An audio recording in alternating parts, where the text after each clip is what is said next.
Hola, everyone. Good morning, good afternoon, and good evening to the Flight Sim world. This is Viperstrike 95, and today we're back with another Around the World trip stream. And today we'll complete our third and final full flight in Mexico today.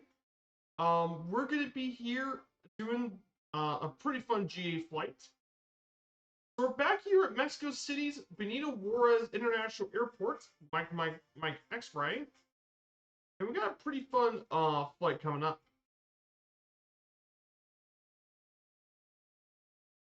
So we're going to be going to visit quite a few major Mexican cities, of course.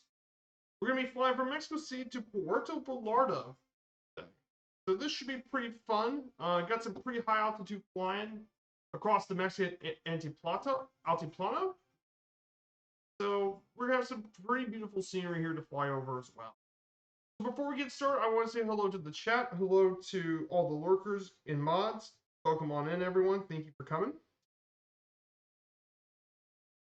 So here's what we're going to be doing today. So our low nav maps pop up. Here it is.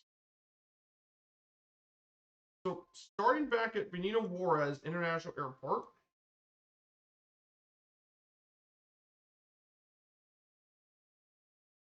So we're going to fly over Mexico City first.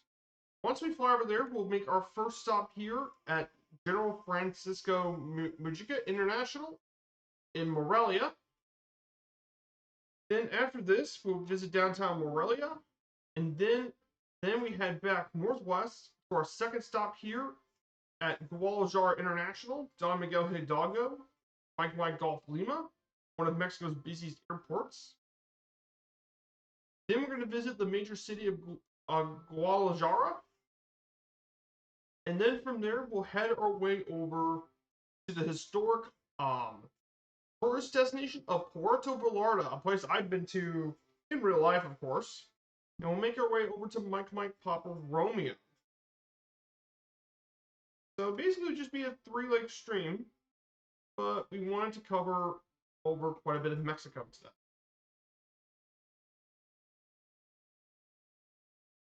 Well, that's what we're going to do today. And we're going to take the Diamond DA62 with us, since I think it would be the perfect plane for the stream today. It'll go take us quite quick, and should get us through much of Mexico's mountain terrain.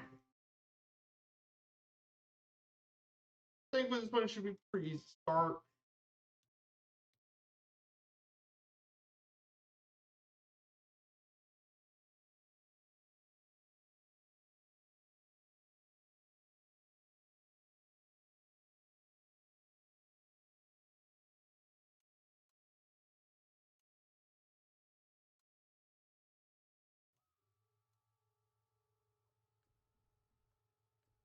Quick start of the button.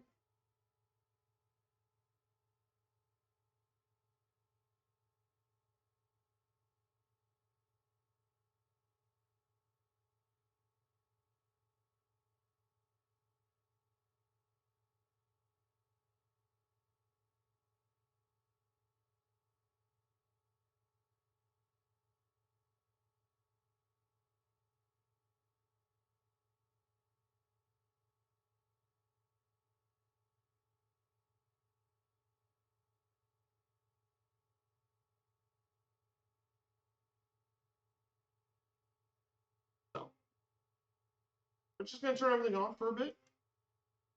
Hey, Filthy, good to see you. Good morning, my dude. Welcome on in. Gonna get ready to depart here to Mexico City. Just see if the engines are on.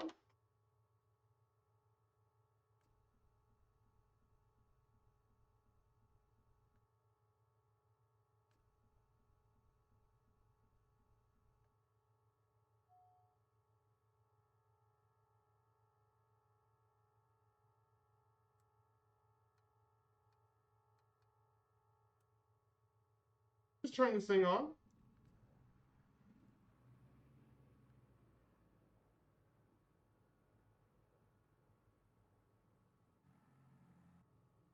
So we're going to go ahead and I'm going to set my heading to 279. We're going to be flying from Mexico City over to Puerto Vallarta today.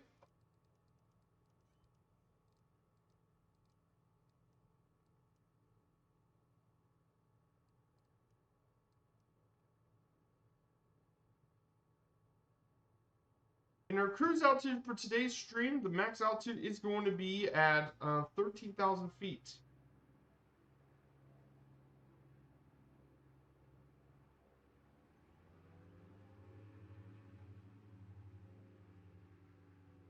So our first leg is going to be at 13,000 feet, which is why I took the good old DA62. I thought that would be a good plane.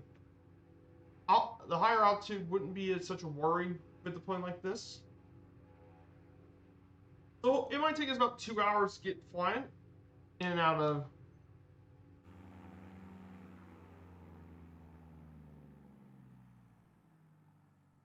Of course, the altitude here is going to play a factor, but that's why it's a diesel engine plane. Yes, it is the DA62. It's actually not the 42, but the DA62 comes default.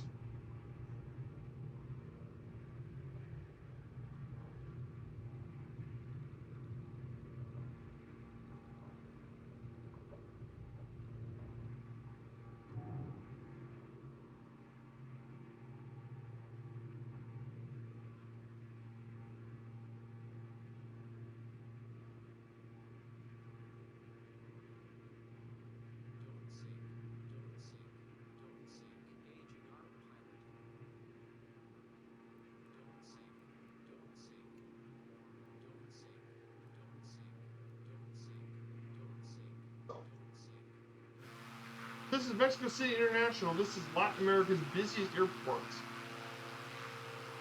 Very historic airport in a very historic city, because we're around Friday.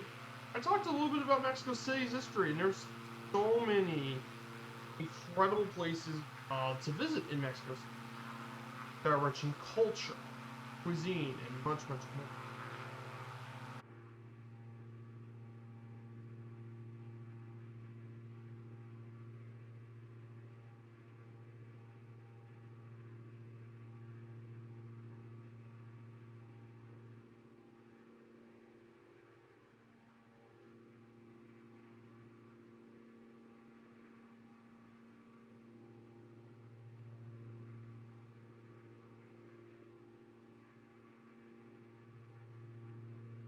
So if you guys weren't aware, this morning for our virtual airline, 6 Knots released a new NOTAM.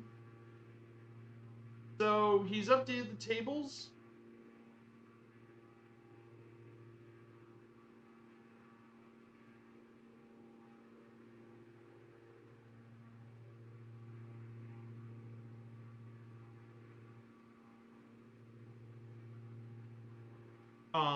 And of course, in addition to updating the tables, we also got a new achievement. And this is one I worked on myself. It's a brand new achievement for Firefly Air, and I worked on this one. It's the UNLV 2024 achievement. And that is the UNLV schedule for the UNLV Rebels. And the reason I did that was because everyone really liked the Steelers achievement that I worked on, and I decided to do something out of our Las Vegas hub. And I know what you're thinking, why did you do UNLV and not the Las Vegas Raiders? The reason was I wanted to differentiate myself a bit. I didn't want to do another NFL achievement. And instead, with college football coming around the corner, I thought this would be the perfect opportunity. So we now have a college football achievement for the University of Nevada, Las Vegas Rebels. Just a bit of background about UNLV football. Well, they're part of the Mountain West Conference. Their football program has been around since 1968. They play at Las Vegas's Allegiant Stadium, which they share with the Las Vegas Raiders of the NFL. They're not really that great. They only won under 40% of their games in their entire program's history, and only won one conference title. But I thought they would be a pretty interesting thing to talk about. They got rivalries, most notably with Nevada, but also with Hawaii and San Jose State are their 3 main rivals. But most notably, it's Nevada at Reno.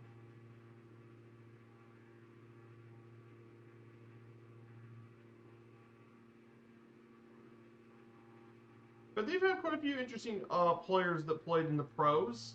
Most notably Randolph Cunningham, who became a star for the Philadelphia Eagles. But there's also a few other players notable for the UNLV football program.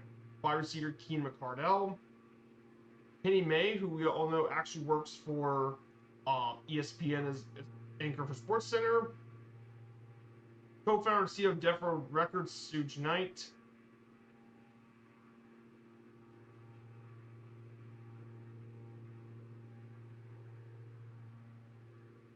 And running back Icky Woods. So there's quite a few notable players from UNLV football. But I thought this would be a pretty fun one to do. Thought that would be a fun one to do.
So we're going to climb up to 13,000 feet, and we're going to head to our first stop in Morelia.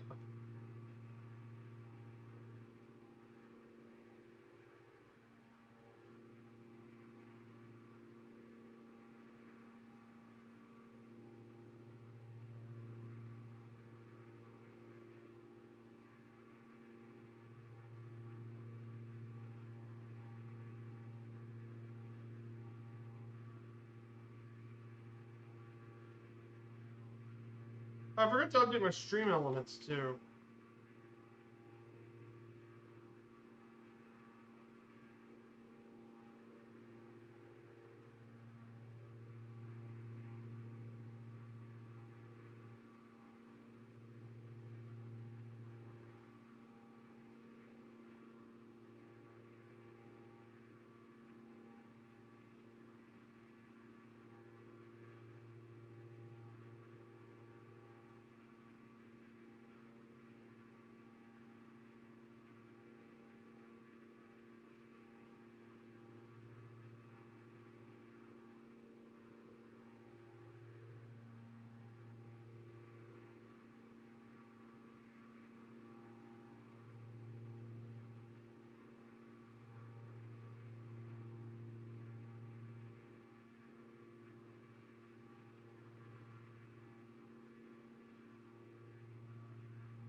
So let's go ahead and talk a little bit about our slideshow for a bit.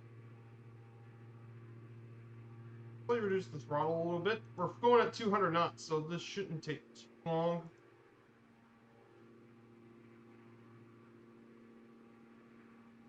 Let's go ahead and talk a little bit about Mexico's culture for a bit. Now, this would be for the rest of the stream is going to be talking about Mexico's culture, and that's because if you know anything about Mexico, one of the things that stands out the most about Mexico is its diverse culture.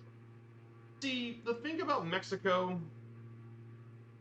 is it came from not only the culture of the Spanish, but also the many pre-existing indigenous cultures in Mexico. And Mexico's home to lots of different groups of indigenous people with their own traditions and heritage. And as a result, it's often described to be the child of both Western and Native American civilizations, as well as minor influences from the rest of the other regions of Europe, Africa, and even Asia. During the pre-Columbian times, a lot of its culture was one of the greatest civilization was the tons of indigenous culture, from the Aztec to the Mayan civilizations in the Yucatan to many more other groups all across the area. And all of this brings into its own unique traditions and all that. And despite the attempts of the Spanish to try and assimilate them to Christian Europe culture, many pre-Columbian traditions, customs, and norms still survive even to this day. However, there is a high amount of stratification along the lines of class, ethnicity, and race. Subcultures still present even in this time of Mexico. But Mexico itself has a lot of traditions. And then there's the Porfirian era, which actually brought relative peace and saw the development of philosophy, art, and much, much more. And since that time, cultural identity has foundation in the blend of different races and culture, of which indigenous element is the core, as well as a more national identity for Mexico's own culture and heritage. And that is why Mexico has many great culture. And Mexico's home to all sorts of things, from its delicious cuisine to its fast festivals and music genres like mariachi, pop, to literacy and art and sports too, along with telenovas. Create some of the most unique and powerful culture in the world in Mexico. There's no question Mexico has some of the world's strongest and impressive cultural achievements.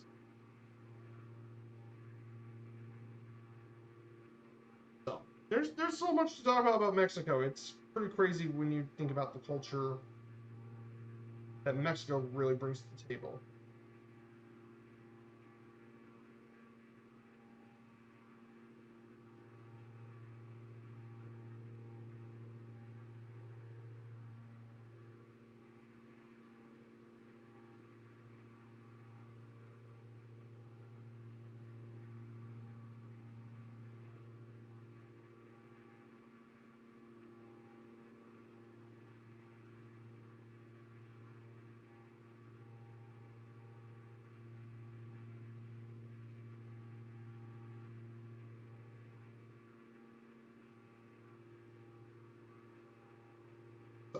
Very important parts about Mexico's rich and proud culture.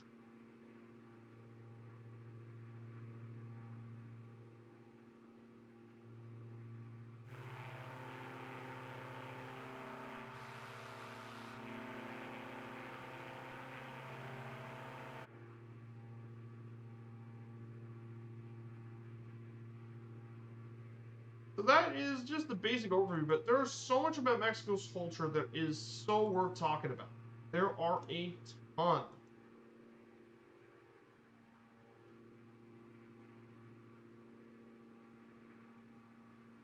And there will be plenty about Mexico's culture I do want to talk about. I want to take my time with this.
Thank you for the deletion there. 500. Yeah, bots can be a big problem. Never was a fan of all the bots running around. But Mexico's culture has always been one of its strengths. And one of the strengths I do want to talk about is Mexico's art. See, Mexico has a very long history of art.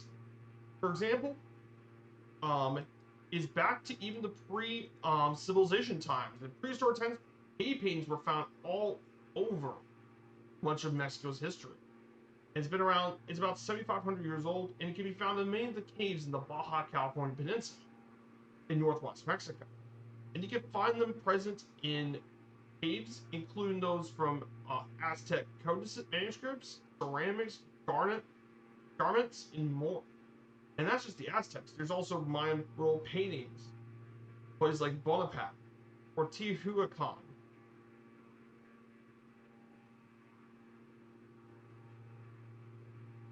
And now, after the Spanish came around, they brought their own religious themes and stuff during the 16th century. With newly constructed churches and monasteries, you can find all sorts of Christian era art during the colonial times.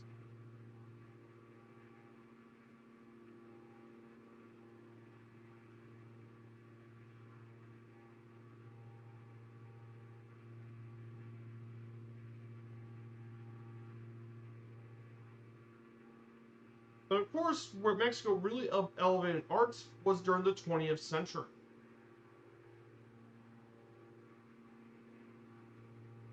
Um, was the big three of Mexico murals by those of Diego Rivera, David Alfaro Sequeiros, and Jose Clemente Orozco.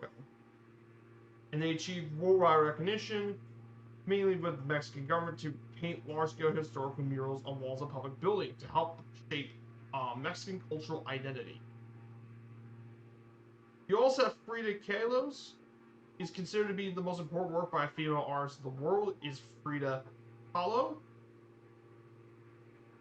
She's also another very famous artist. And then in the 21st century, Mexico City has some of the highest concentration of art museums in the world. And there's tons of art museums in Mexico City, particularly those of the Museum Jumex, found by collector Eugenio Afonso. There's also the Museum Tema Art Contemporary Art, which is considered to be a preeminent institution of contemporary art, and many, many more. But Mexican art in Mexico has a very bright and vibrant culture and heritage. They do all sorts of stuff. And there's way more variety of art. Sometimes there's art of for example, during the colonial era, lots of religious stuff, paintings, indigenous writing, featherwork, Baroque style architecture. And of course, you have the 19th century with post-independence movements, the different types of different monuments, including most notably the Benito Juarez Hemi-site. Then the 20th century with all the different Mexican muralism, which ends up becoming a major part of Mexico's cultural identity. But Mexico has a very proud and rich art tradition, culture, heritage. That's what makes Mexico very unique in that sense. So we're just going to go ahead and take a look outside. Check out this area out here. Unfortunately, there isn't a lot of room to look out to the side due to the twin engines that takes its place.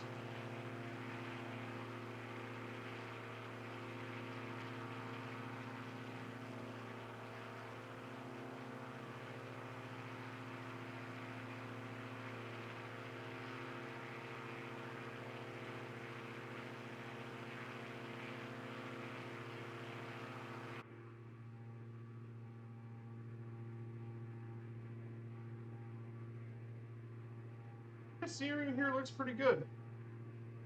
Say so myself.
it looks gorgeous out here today.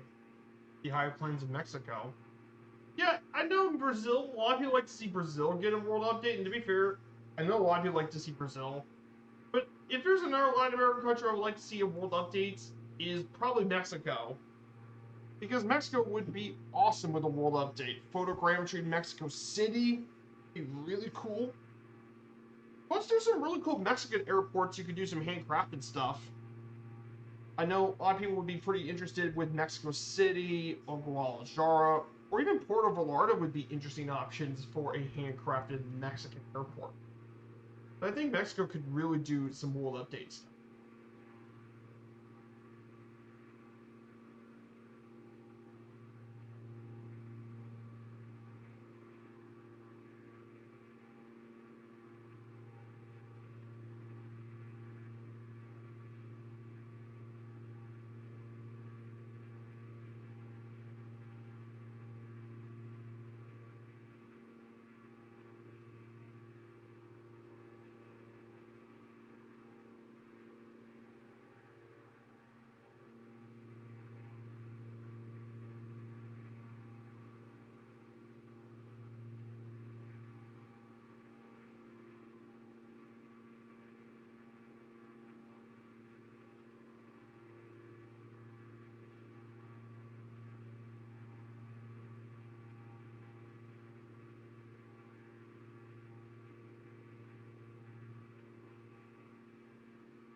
Yeah, just crazy scenery out here today in Mexico. So our first stop is going to be in Morelia, actually. We'll go briefly talk about Morelia, which will be our very first stop of the day.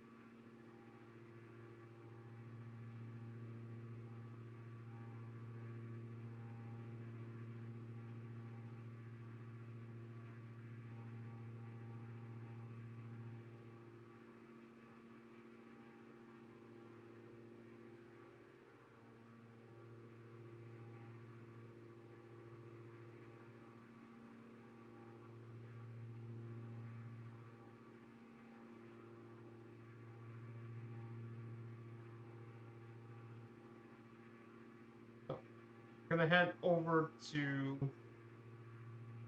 our first stop here in Morelia. So we're going to be visiting here very shortly. So this is Morelia.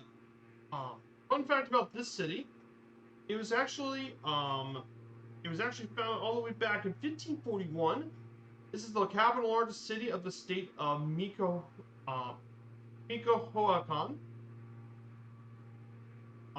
The main pre-Hispanic cultures there were the Carapicha and the Matlazinca, but no major cities were found there during that time. But it was founded by the Spanish under Viceroy Antonio de Mendoza, 1541, originally with the name of Valladolid.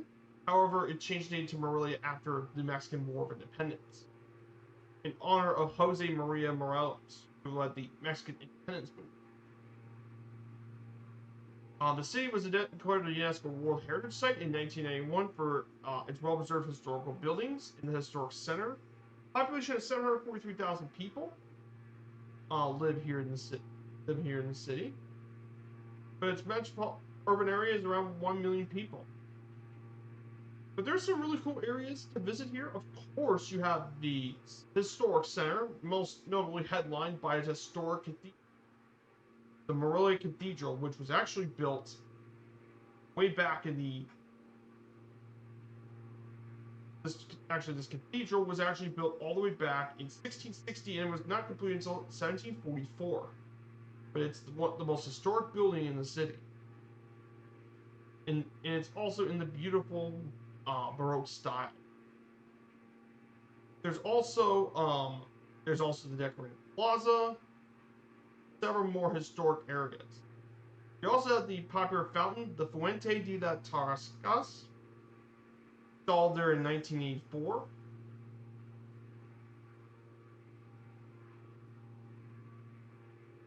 There's also the Plaza Monumental de Morelia, which was originally used for bullfighting, but now also hosts concerts, lucha libre, and weddings. And tons of regional museums, including the State Museum as well, opened back in 1986. There's some really cool stuff. Another thing that made Morelia well known is the many festivals, but most notably,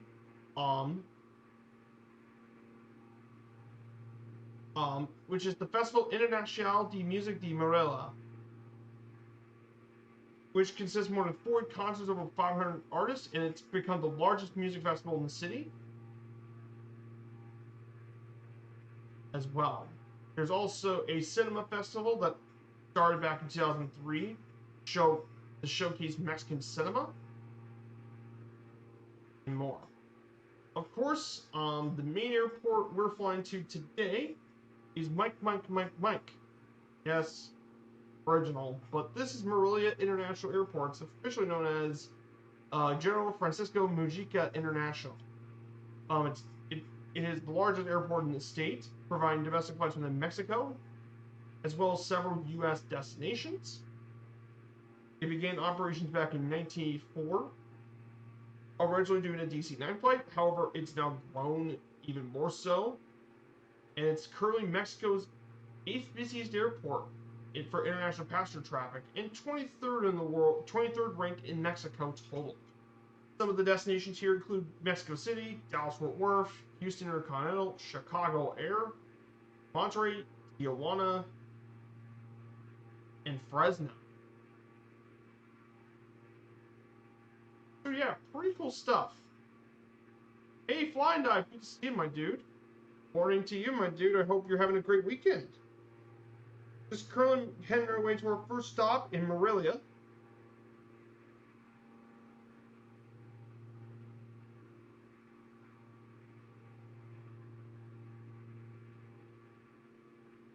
That's where we're going to for our first stop.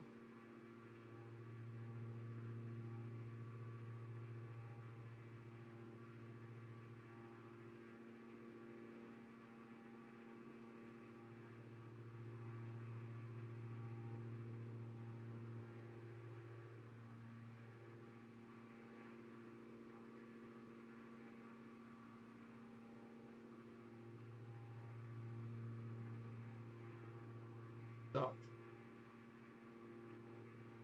I'm going to go ahead and make our descent over to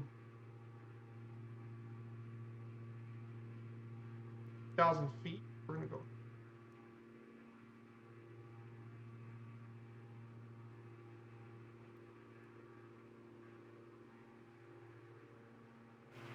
And the scenery here looks pretty nice up here in Mexico right now.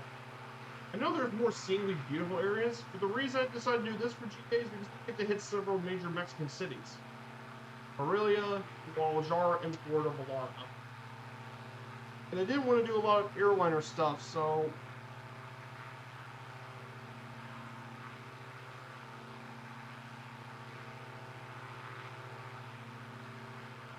now, of course, I think I got next week's streams planned. So for next week, we'll be back at Puerto Vallarta, and I think we're flying straight to Phoenix, I believe, from Puerto Vallarta over to Phoenix.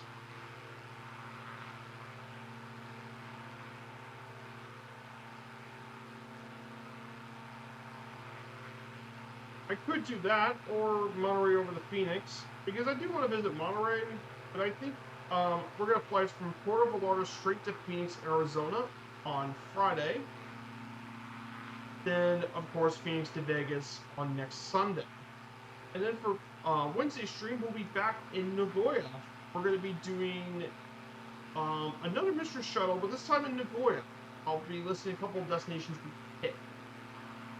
But yeah, we're going to be in Japan next week, so for next Wednesday stream. So it's going to be pretty exciting what's coming up.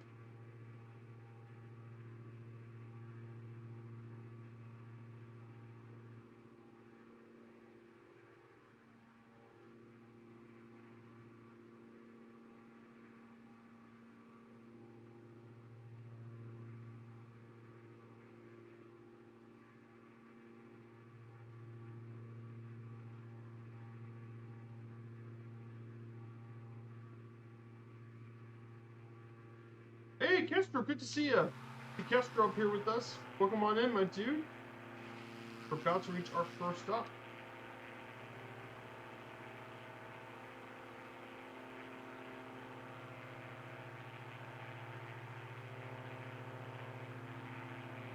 Yeah, yesterday I did some flying. Yesterday I did plenty of it yesterday. I did a couple pretty interesting flights.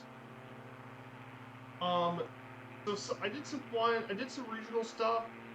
Then I did a due schedule in Las Vegas, and then I did a pretty long flight, Honolulu to Vegas, which was a pretty nice flight.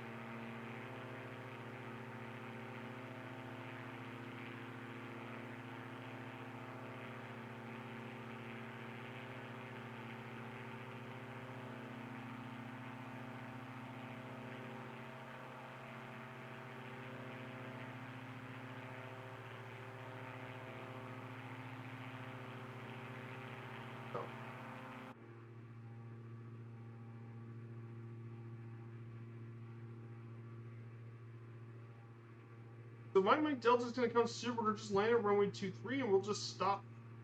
We'll just stop there. See if anyone else wants to join on in, and we'll get flying to the next leg to Guadalajara. This one's gonna be a bit longer, but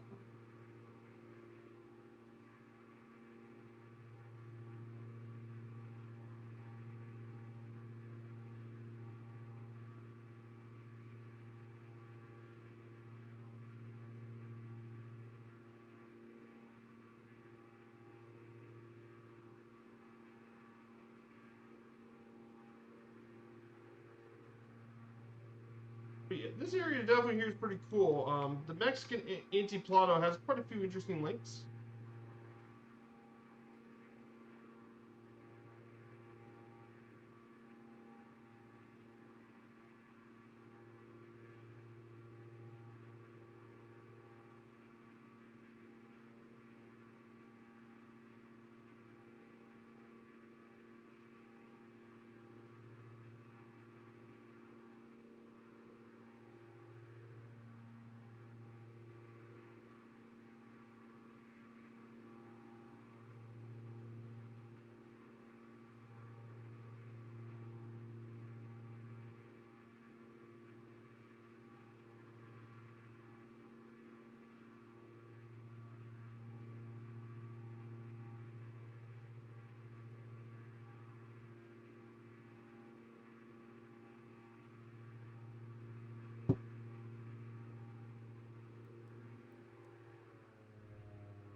Here's the, and I think our airport's gonna be.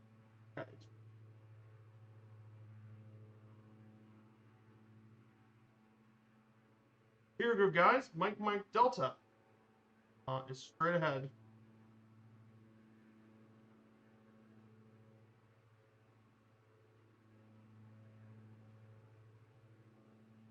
Yeah, once I get done with this today, once I get done with the stream, I'm gonna get head start on the achievement.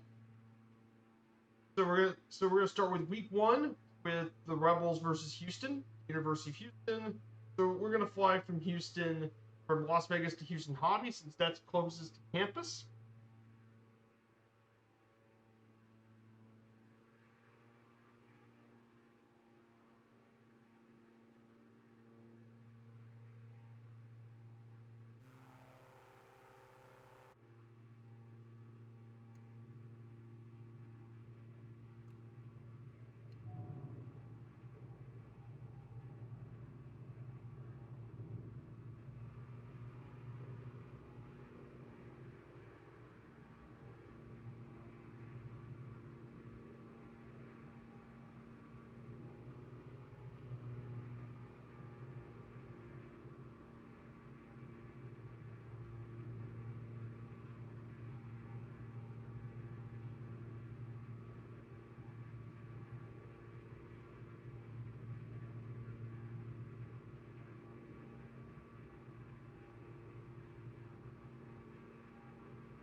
Bit of a rougher side, but that's fine.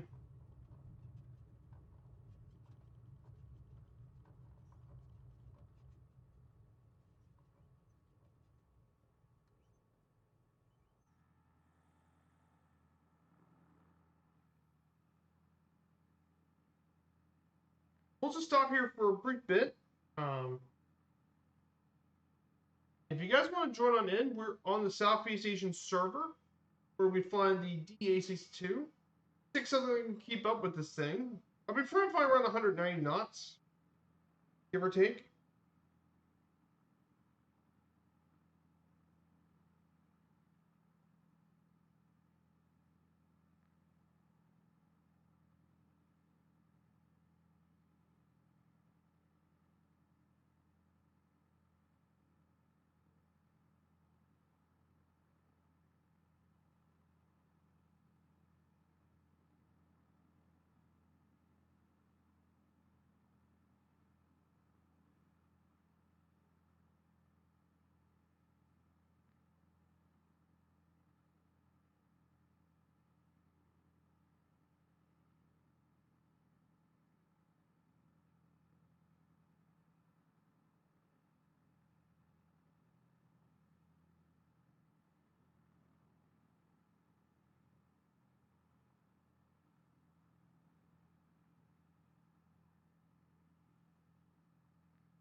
We're gonna get ready for our second leg over to Guadalajara, one of Mexico's it's Mexico's third biggest city. So we'll make sure we stick around to get ready for the second leg of the trip.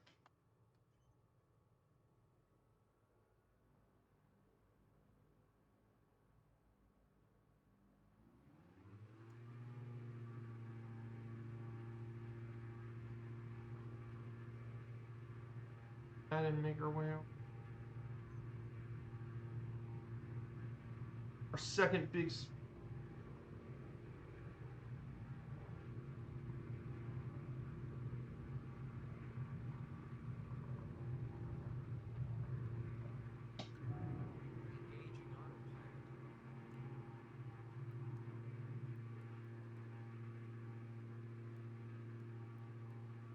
Go.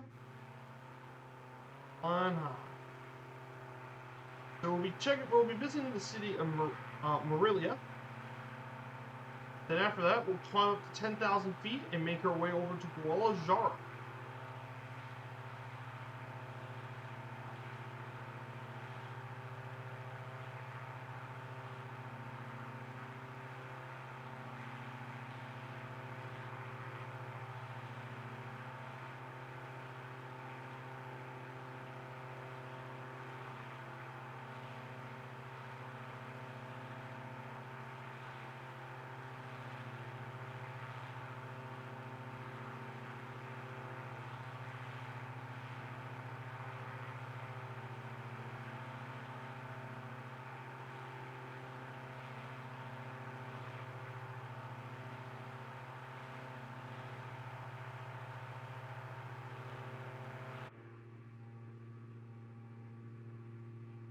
Hey, Castro, good to see you. I'm doing quite well, my dude. We're heading to Morelia before we turn over to Guadalajara. We're doing a Mexico thing for day number 49 of this trip. Yes, we're just halfway to 100 now for this one.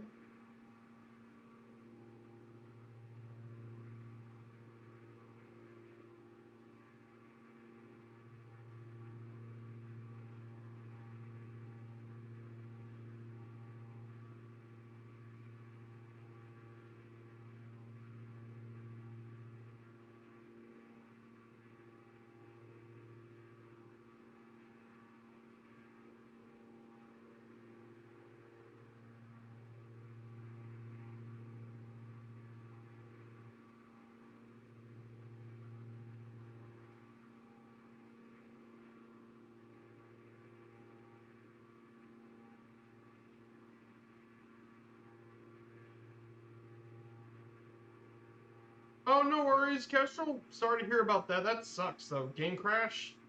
Yeah, that sucks. So, we're gonna head our way over to Morelia. Mexico's got so many cool cities. There's many cool cities all across Mexico.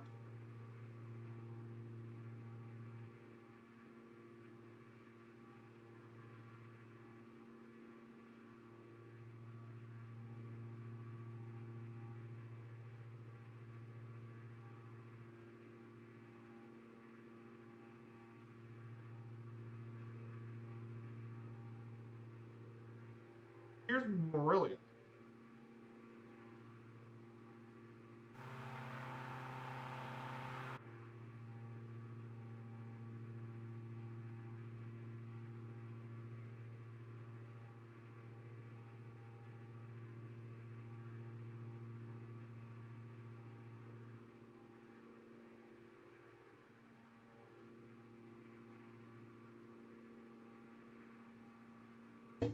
Mm.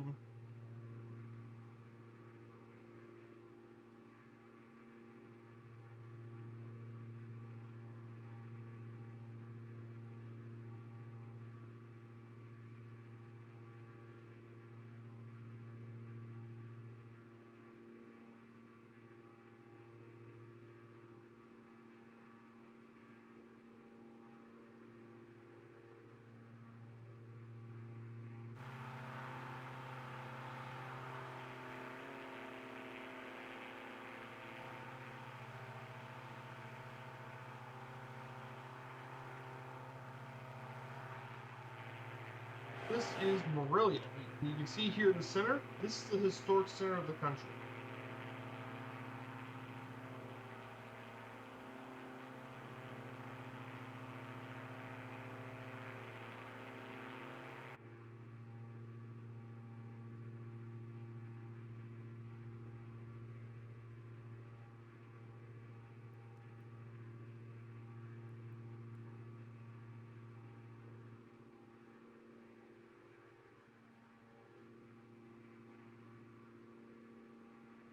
We're going to climb to 10,000 feet, and then we'll get presented with the next lake.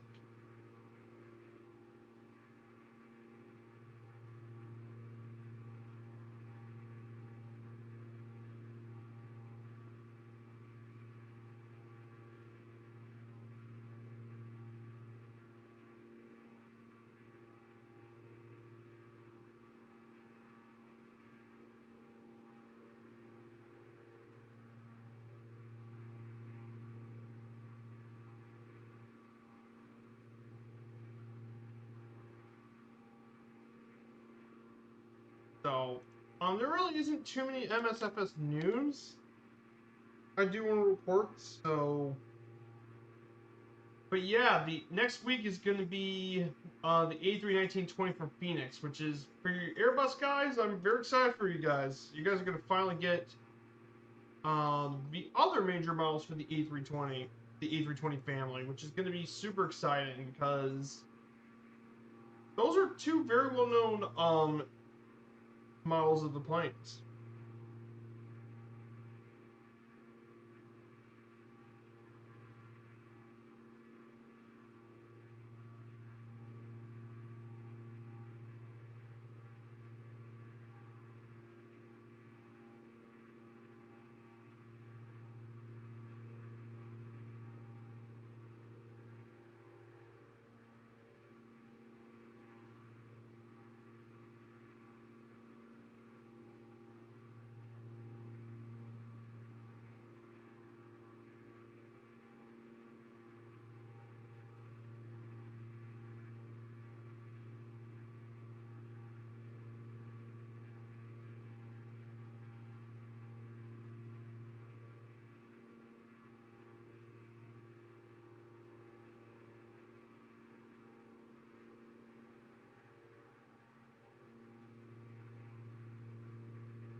excited for you guys, though, for the Airbus people. You guys finally get your new Phoenix.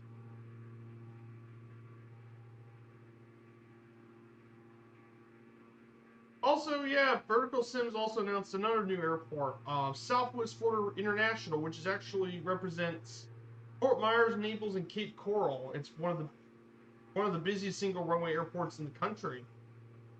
So should be exciting to see some more airports out of Florida. I mean, there's some pretty good payware ones for the state. There's a good one for Fort Lauderdale, West Palm Beach. I know there's one for Miami. Tampa's got a pretty decent one. Jacksonville's quite good. Down South Florida, Southwest Florida would be a very interesting place to do some development.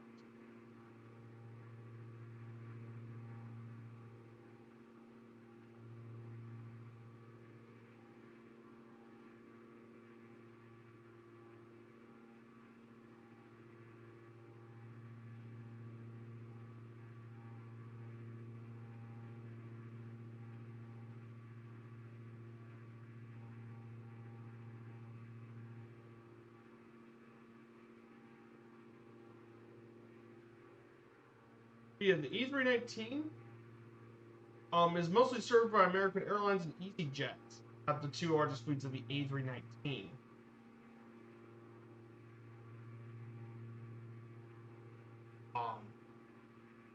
Anyway. For the A321, which is the longest variant, again, American Airlines has the largest A321 fleet. They fly a lot of A321s in their fleet.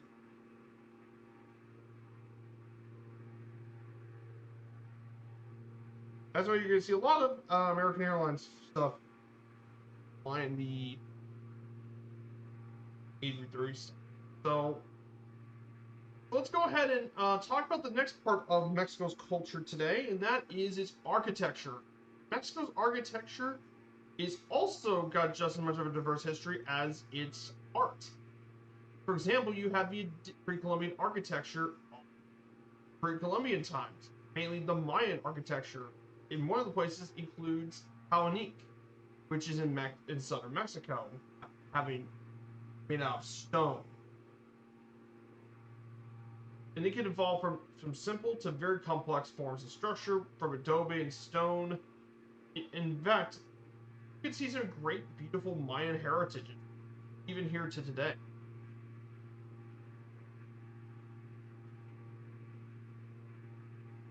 There's also other styles of pre-Columbian architecture, from the Puic style in the western Yucatan to the Sierra American people in northwest Mexico. You can find some of them in the cliff dwellings in Chihuahua,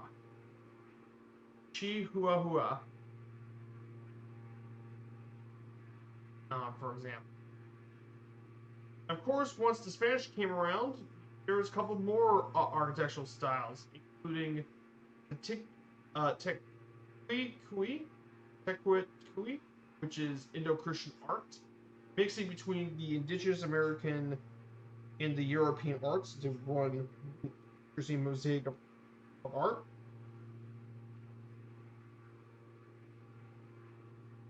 Of course, there's also Mexican Baroque, which was the dominant form of architecture is Mexican Baroque. And some of the most famous monuments in all of Mexico came from, including Zacatecas Cathedral in Zacatecas, Mexico.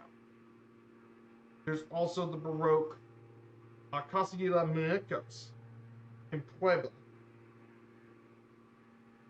unique mosaic art.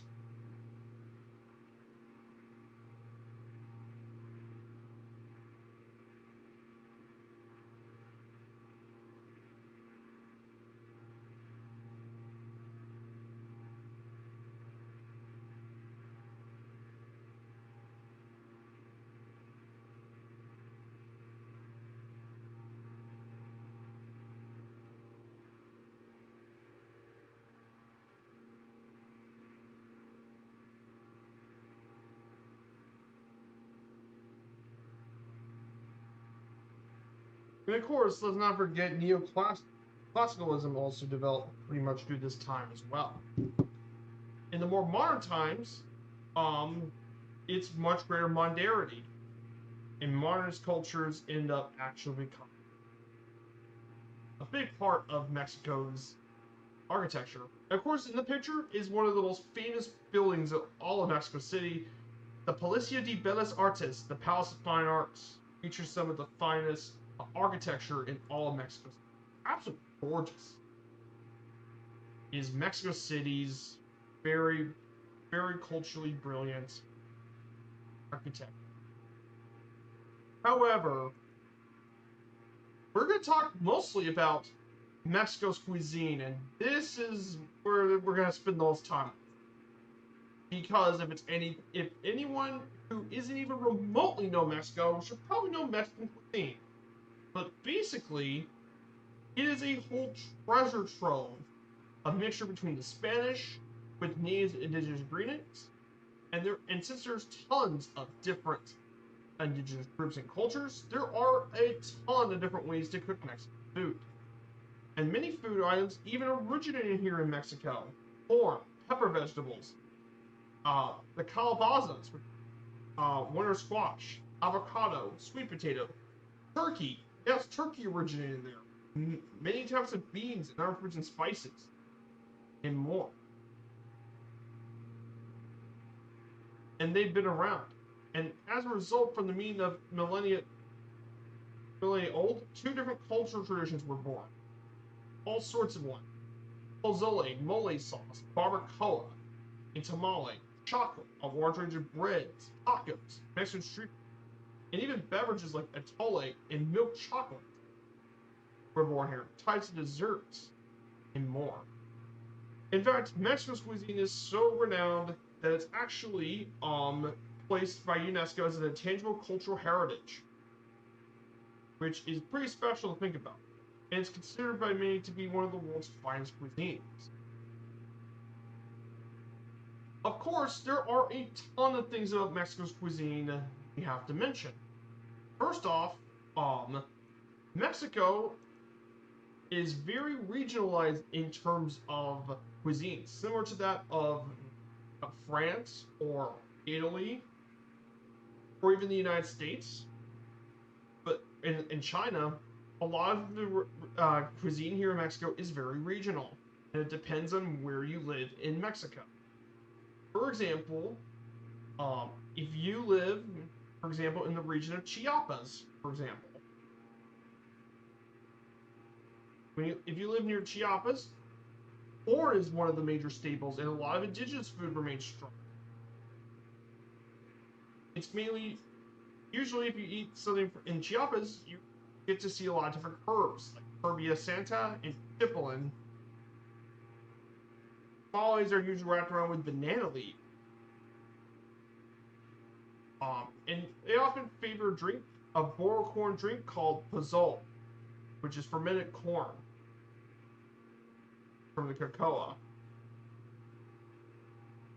You also have flavored meats like beef, pork, and chicken are very popular here too, as well as cheese. If you live somewhere like northern Mexico, which is like Monterrey, Sonora, you'll probably eat more barbacoa with goats, steak. Meat's a dominant part of their diet, like machaca, arracha, and cabrito. And also, of course, with the wide variety of cheeses, queso fresco, ranchero, cuajada, and more. And of course, there's also lots of flour tortillas, and that's how many of them gain popular in the West U.S. is flour tortillas from this region.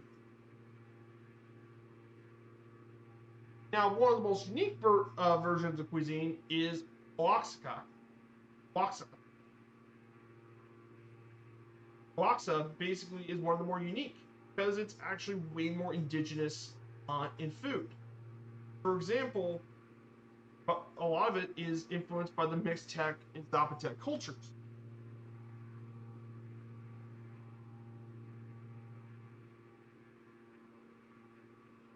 But most notably, Oaxaca is most well known for its mole varieties. with different sauces. There's 7 different sauces. There is Negro, black sauce, Amarillo, yellow, Coloradito, yellow red, Mancha Mantelas, tablecloth stainer, Chichilo, smoky stew, Rojo, red, and Verde, green. And staple food is corn, as well as chocolate becoming a major part of their cuisine. And then the one we're flying to today is Western Mexico, mainly focused on the Purepecha culture, with a tole stuff as well. And one of the main contributions to that is rice, pork, and spices, with the main dish being Orisquita, which is sausage and rice, followed by carnitas, deep fried pork. Of course, Western Mexico is also well known for tequila. That's a very big drink beverage. But basically, there are so many different variety of different types of food. It's what makes Mexico so unique is just the fact that Mexico in general just has such a diverse food and diverse. And then in terms of beverages, corn beverages, and chocolate actually became a big deal too. In fact, chocolate actually was originated from Aztec cuisine, the Nahuatl word for Xocoatl.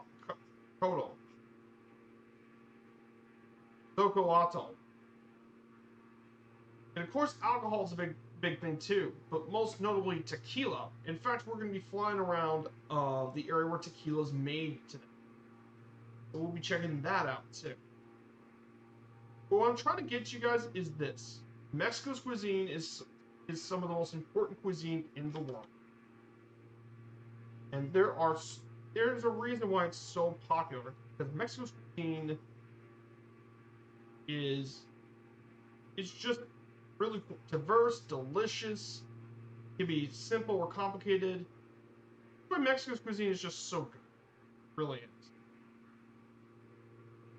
It's among the world's most important. So let's go ahead and take a look outside of our plane here today. I know I rambled a long time about cuisine, but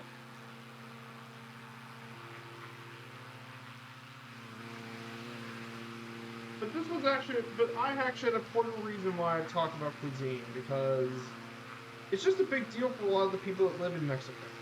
The source of pride. That's why I wanted.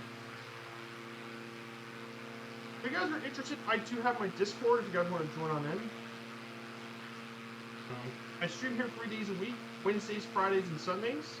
Wednesdays are our virtual airline streams. We'll be back in Nagoya on Wednesday. So, then of course, on Fridays and Sundays, we'll be all around the world trip. We'll be back for the next around the world trip on Friday. We get to do from Puerto Vallarta straight to Phoenix in the 777. So if you haven't flown the 777 on this journey before,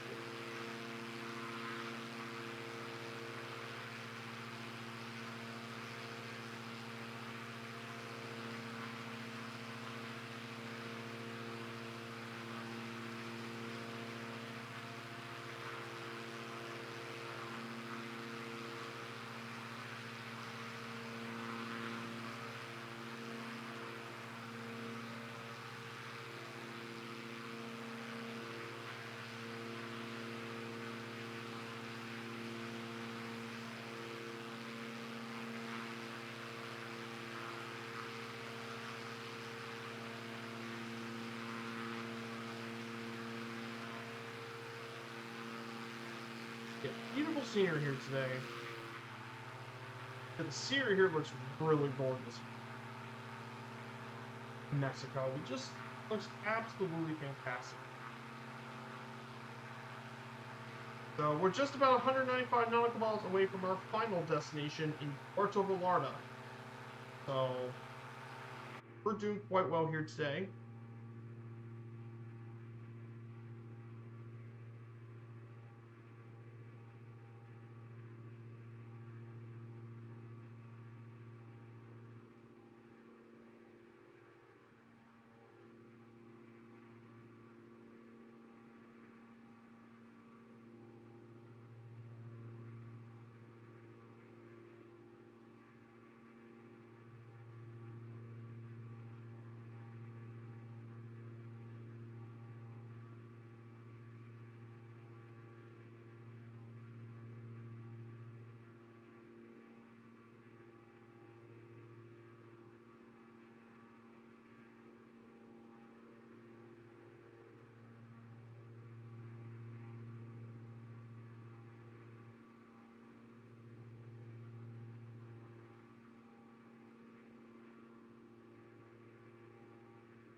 yeah, super cool stuff.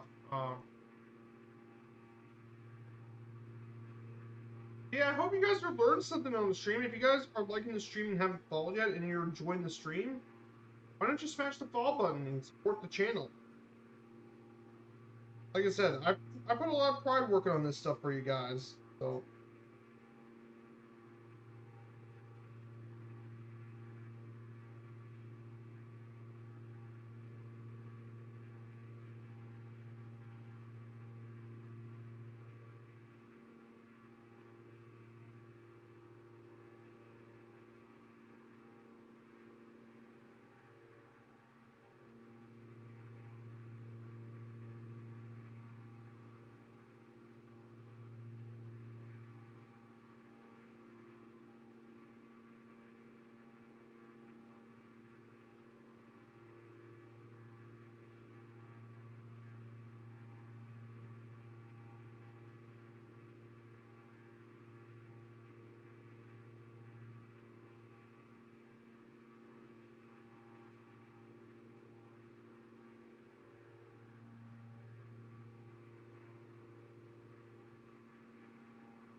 so we're actually going to go to Guadalajara, but one of the major lakes we see here, too, if you look to the front of your screen, we can see one of the major lakes in this area. This lake actually is Mexico's largest lake currently, Lake Chapala. Funnily enough, about Lake Chapala, this wasn't really originally the largest lake in Mexico. It used to be Lake Texcoco. However, when the Spanish desiccated and drained the lake, this now took its place as the biggest lake in the country.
So this lake here is got an area around 50 miles long, 11 miles wide.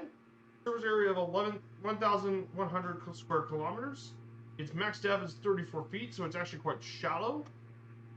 And it's home to quite a few species like the rough-footed mud turtle. The American white pelican makes its migratory home here, as well as other endemic species like some lamprey species, hooded species, and also the Chapala chub. And some of these are highly threatened species, but this is an important lake through much of the for the city of Guadalajara. This is their main source of drinking water.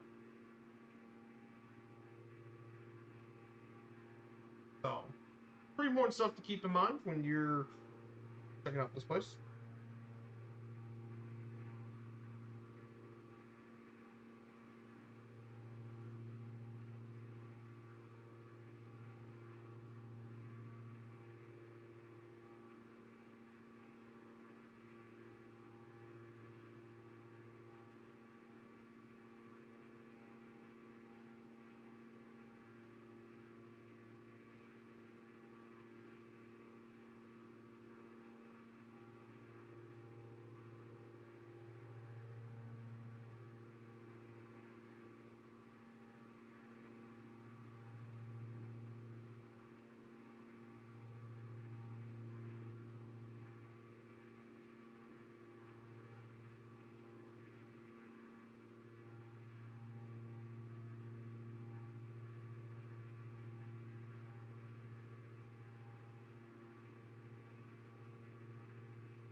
So,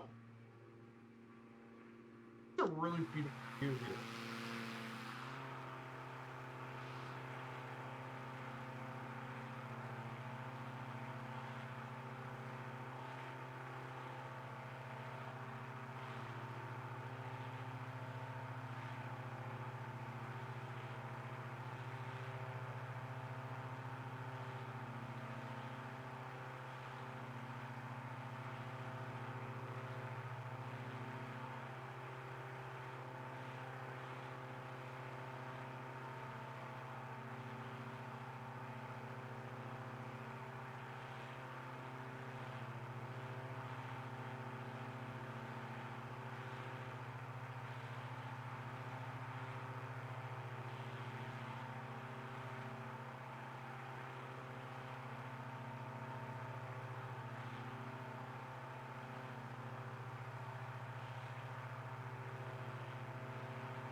Now, this is a pretty big lake. Look at the size of this.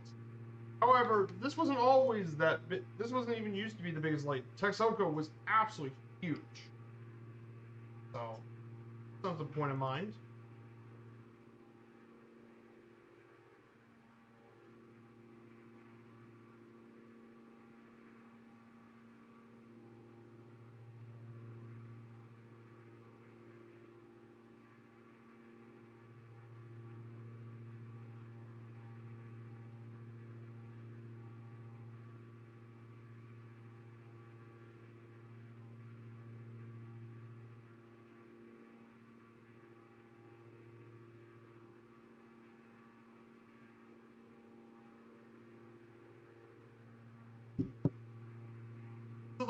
to visit next is Mexico's third largest city.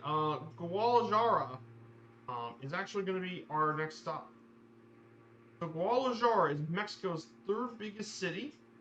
It was founded. It's actually the seventh most populous city in Mexico with 1.3 million. However, its metropolitan area is at a whopping 5.26 million, making it the third largest metropolitan area in Mexico. This city is also the 20th largest metropolitan area in the Americas, and is one of the most population dense cities in Mexico. Within the country, it's a center for business, arts, culture, technology, and tourism. It's also home to numerous landmarks, including the Guadalajara Cathedral, Guadalajara Cathedral, the Theater Degollado, the Templo Expiatorio, the UNESCO World Heritage Site of Hospicio Cabanas, and the San Juan de Dios Market, the largest indoor market in Latin America. And it was established back in 1532 by Cristobal de Onate, a Basque conquistador. The city was well known for being grown with silver. Silver was a big part of it. Also, Guadalajara was also important for being hosted numerous events like the 1970 and 1986 FIFA World Cups, the first Ibero-American Summit in 1991, and the 2011 Pan American Games were held here at the city. It's a really interesting city with a rich history. There's some really big museums, and its unique architecture of neoclassical architecture headlight this city. And then, of course, its main airport, and we'll be visiting, is Mike Golf Lima, the third, which is Mexico's third busiest airport after Mexico City and Cancun. It is the largest hub for the low-cost carrier Volaris, as well as the airline's primary gateway to the United States. It's also a hub for Aeromexico and Viva Aerobus. Also, it's the second busiest in the country for cargo flights, as well as additional supporting various tourism, flight training programs, and general aviation facilities. In 2023, it handled 17.7 million people, which is 2 million more than it happened in 2022. And it's become a major hub for it as well. There's still some expansion challenges, obviously, and local concerns, mainly with residents, to expand it. There are some really interesting destinations. But Volaris flies this to destinations such as Acapulco, Cancun, Charlotte, Chetumal, Chicago, both Chicago airports, Chihuahua, Dallas-Fort Worth, Fresno, Denver, Houston Intercontinental, Las Vegas, Los Angeles, New York, Reno, Phoenix, Sacramento, San Antonio, and more. But yeah, this airport flies to a surprising amount of destinations in the United States. Here, there's even a flight over to Europe on Aeromexico flies to Madrid. So this airport is a pretty big deal here in Mexico.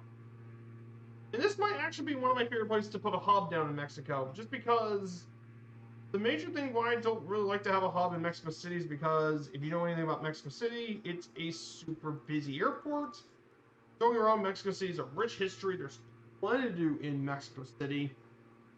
But Guadalajara would be a pretty good alternative hub for us. And I think we could definitely make it work. There is a Guadalajara scenery from Mag, Mexico. He has a scenery for this one. There's also a freeware.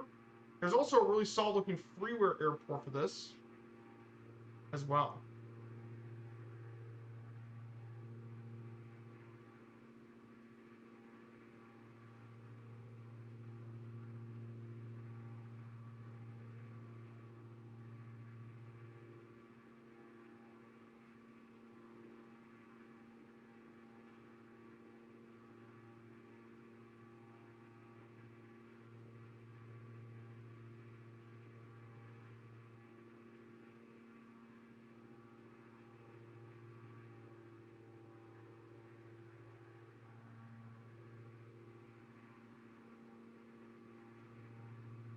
yeah, we don't have much more to go. We're just about 137, 149 miles from our final destination in Puerto Vallarta.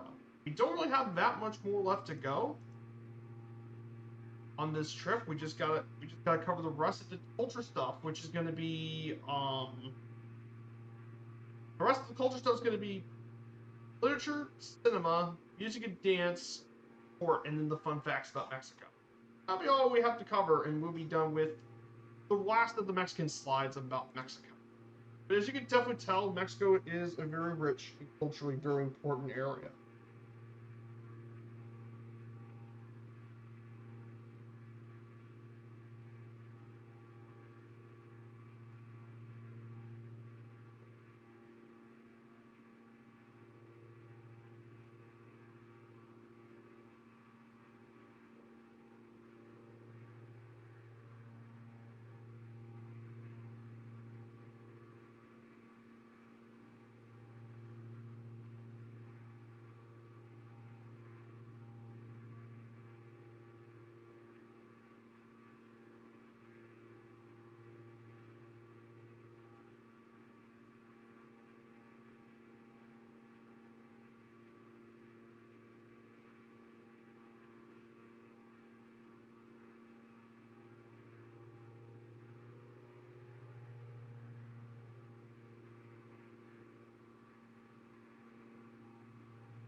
But yeah, I would like to. I wonder if you guys, how you guys feel if you see a Mexico World Update. I think Mexico would be a really neat place to actually have a World Update. I mean, there's some really cool places in Mexico that could really get a World Update to improve the area.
We'll find a way. We'll land on runway 29. So we'll land here, get a bit of a break, and then we'll fly to downtown Guadalajara, and then make our way to Puerto Vallarta.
Here it is, guys.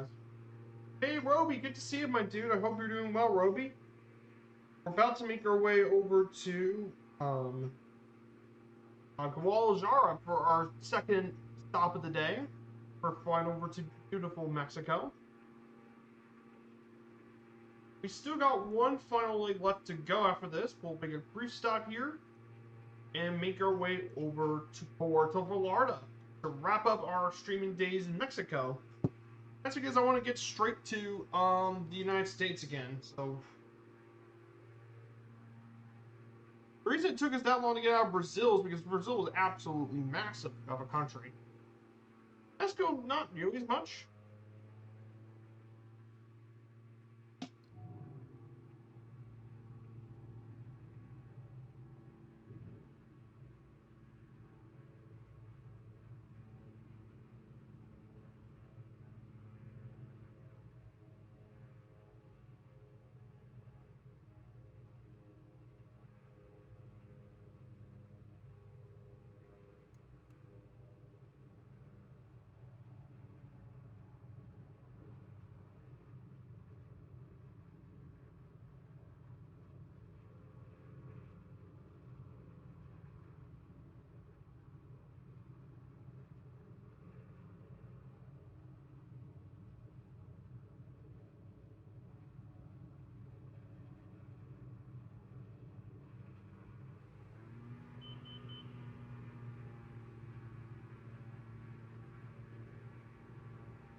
Brilliant.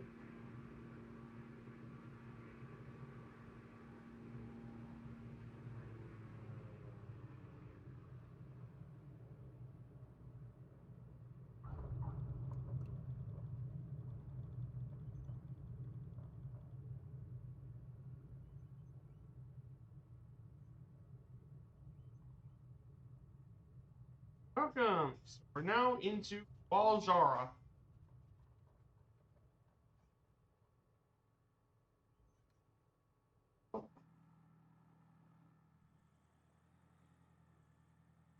So we'll just sit here for a bit if anyone else wants to join on in.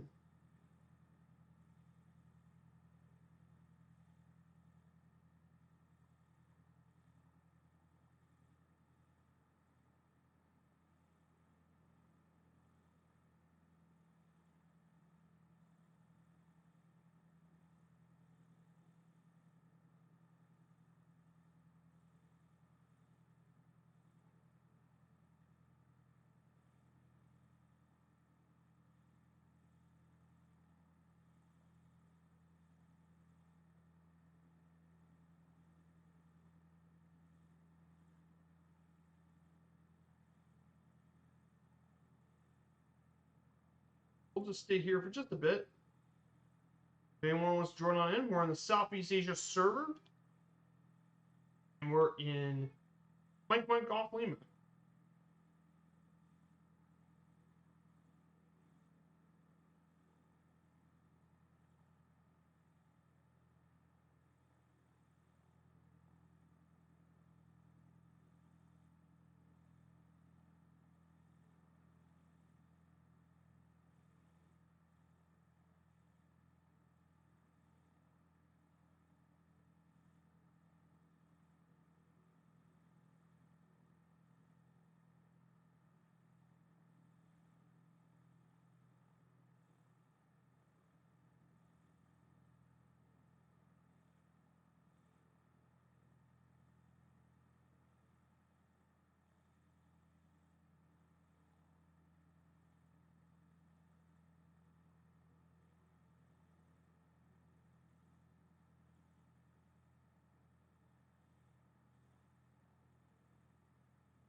Alright, so let's go ahead and deal with our last leg of the trip.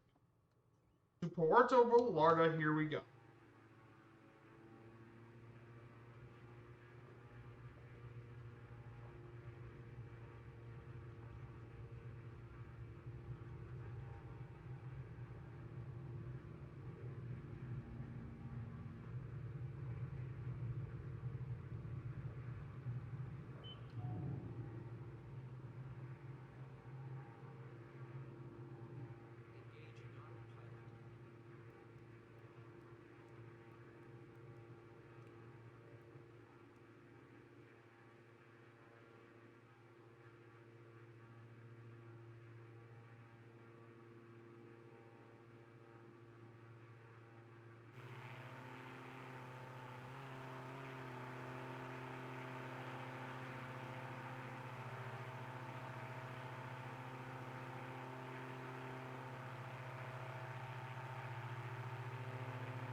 Oh, there's Rubber Duck. Good to see ya. So we're going to be climbing up to 9,000 feet.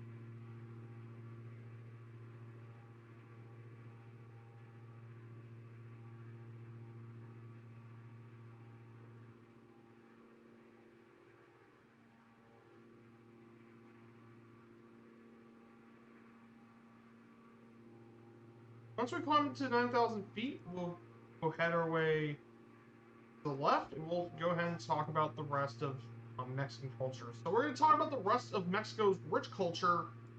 Let's start with the literature stuff. Mexican literature has had its incidents from literature from indigenous settlements. Poetry has had a rich tradition in pre-Columbian Mexico, mainly between secular and religious. Aztec poetry was sung, chanted, spoken with drum and harp, while the Mayan capital was cultural. After the Spanish conquered Mexico, there are historical conquests of Spain's conquest. True history of the conquest of New Spain, still read. During the late colonial era, there was a novel by Jose Joaquin Fernandez de Lizardi, who wrote The Mangy Parrot, and said to be the first Latin American novel. And then the 20th century Maya era, the novel of the Mexican Revolution by Mariano Azula is noteworthy, as well as poet in Nobel literature Octavio Paz, and others have led the modern era of Mexican literature.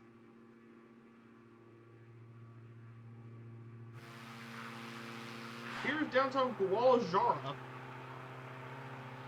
Guadalajara metropolis. Not nearly as crazy as Mexico City, obviously, but it's a pretty crazy metropolis.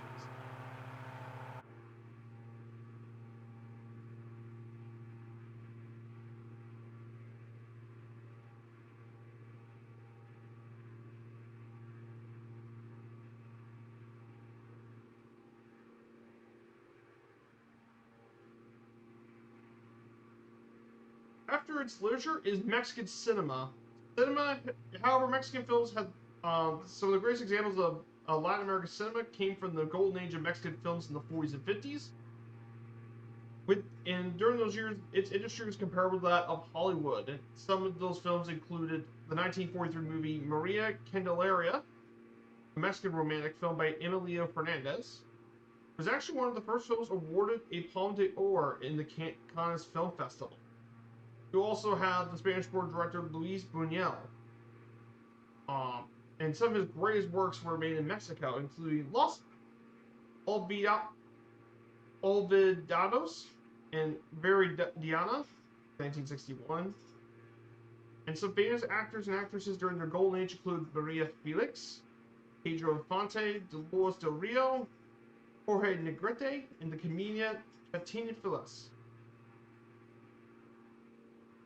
In modern days, films such as Como Agua per Chocolate, Sex, Shame, and Tears, Ir Tu Mama Tamblin, The Crime of Father Amaro have been more successful and created universal stories about contemporary subjects and are recognized internationally. There's quite a few famous Mexican directors, but most notably, two big ones that are most notable are Alfonso Cuarón and Guillermo del Toro, are some of the most well-known present filmmakers from Mexico.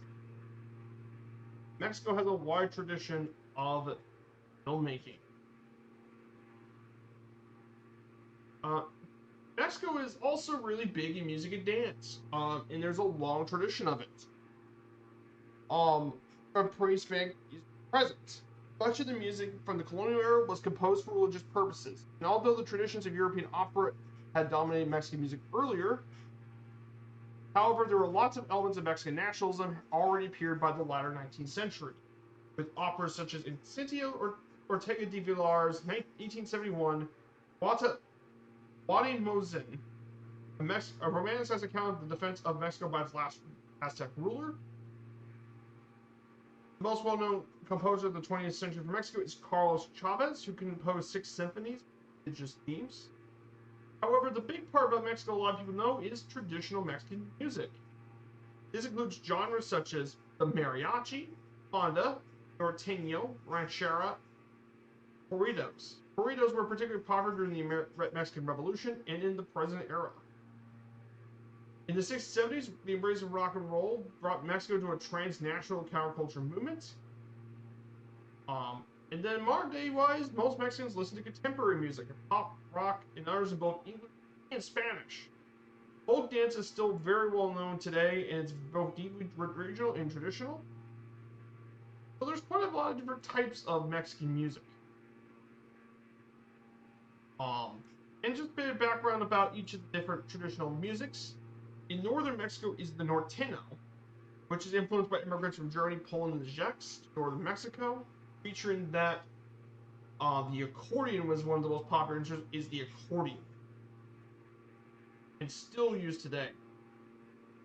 There are many styles of northern folk music, but it's mainly ranchera, corrido, polka, and banda.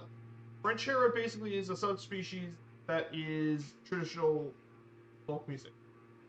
And corrido is basically narrative tales that form ballads about. They're often about oppression history, daily life of criminals, fuero, and other topics.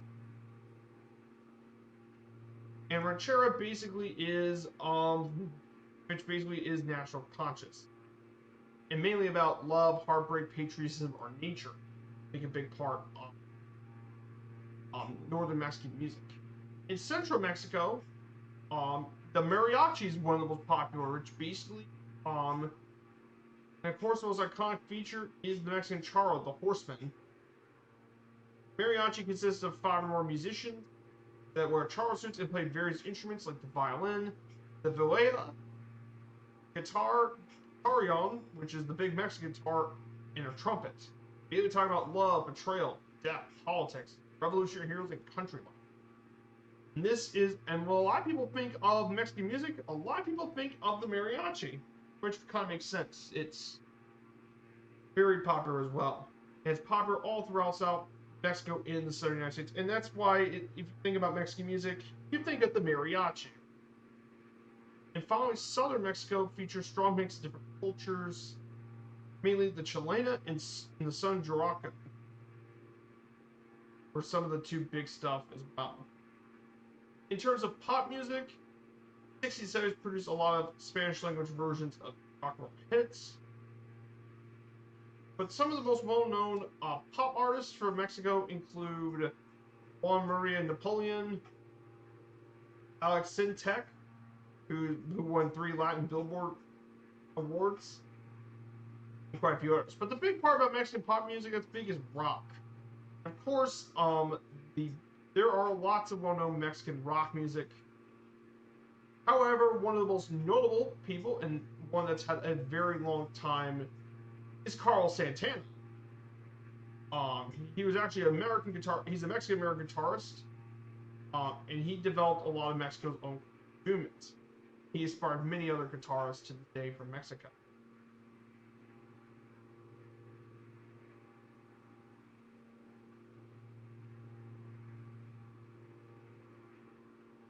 And all that. So yeah, Mexico has a very rich music heritage.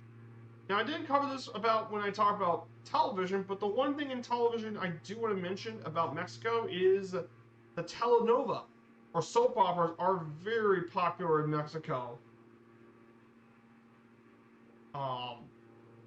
And telenovelas are insanely popular in Mexico. And are seen all over the world. And it's one of the big parts a lot of people know about Mexico is telenovelas. Telenovela. Brazil is considered to be the pioneer of it. It was Brazil, but Mexico, however, became very popular in Mexico and shaped a lot of it. So Mexico very popular. And finally, the last thing about culture in Mexico is sports. Dating back to the 19th century, originally bullfighting was a big part of the sports.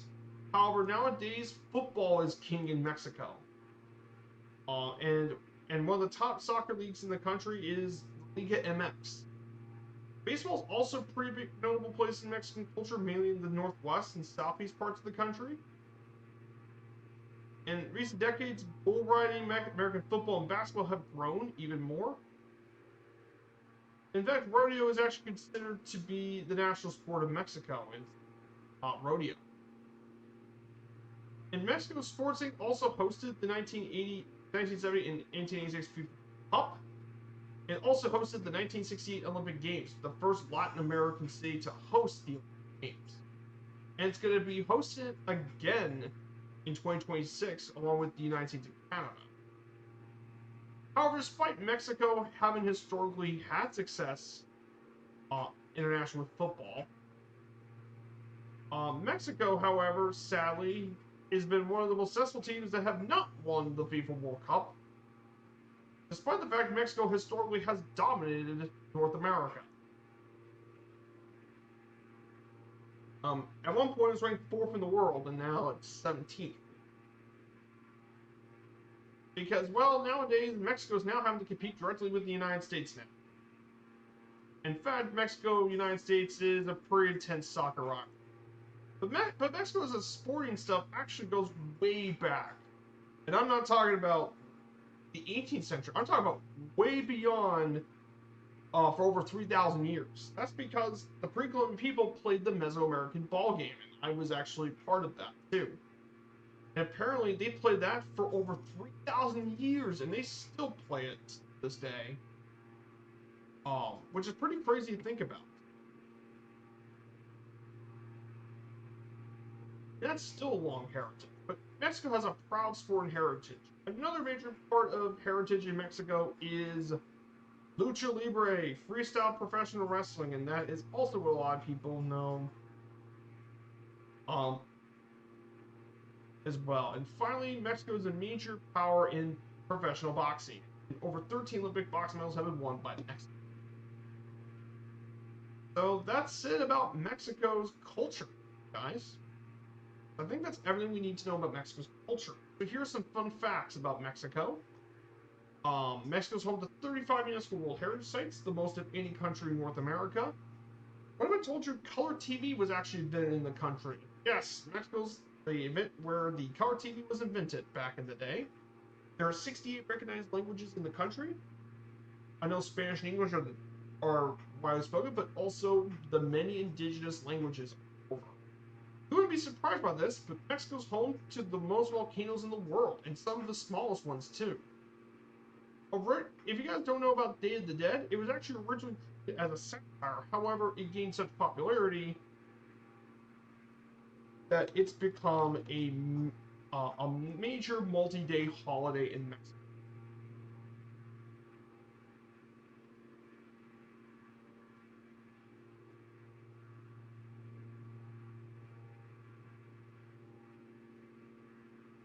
Mexican cuisine is part of the UNESCO World Heritage of Cultural Heritage. And finally, if you wanted to know what happened to the dinosaurs, well, the meteorite that destroyed them ended up actually landing in, you guessed it, in the Yucatan Peninsula of Mexico.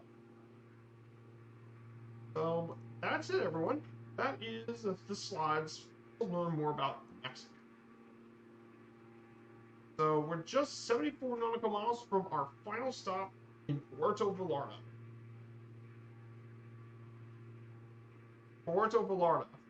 Oh, I hope you guys enjoyed this. This was a lot of fun. Mexico is absolutely gorgeous here. And look at the scene right here today, guys. This is gorgeous. But beautiful scenery today. So guys, I hope you enjoyed it. Hey, Boozy Sheep, good to see you. We just finished up the notes for the cultural stuff in Mexico. You missed quite a bit of it, actually. We were talking about Mexico sport before we ended. And if you guys don't know about Mexico, Mexico's culture is amazing. I don't think you're going to get many cultures that rival that of Mexico. Between the delicious food and cuisine, the rich music and heritage of Mexico, its art, architecture, and more. Mexico's culture, there's not many that rival it. Especially in the Americas. The only ones I can think of that can rival it would be the United States and Brazil. And that's saying something, considering Mexico truly is a really cool place to live. So yeah, thank you for the shout out, Typhon. Definitely check out his channel. A good friend of mine in the community. We're heading to the resort town of Puerto Vallarta, a place I've actually been to in real life. So look at that, Puerto Vallarta. I got the T-shirt from my trip there earlier in the year.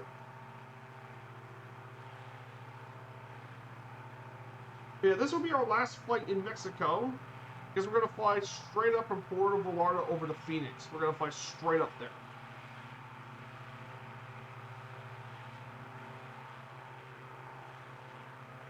But we had a great time in Mexico.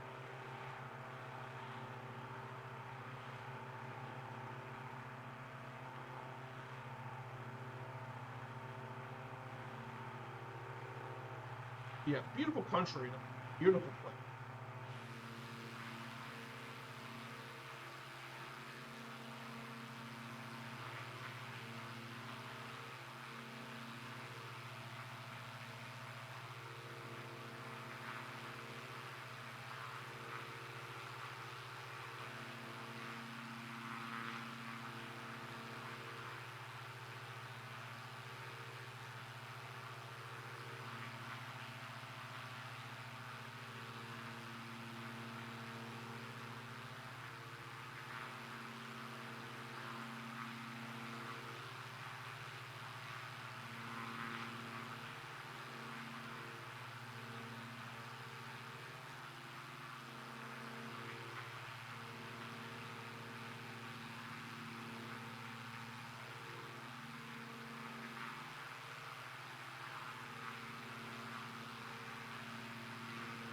Beautiful area.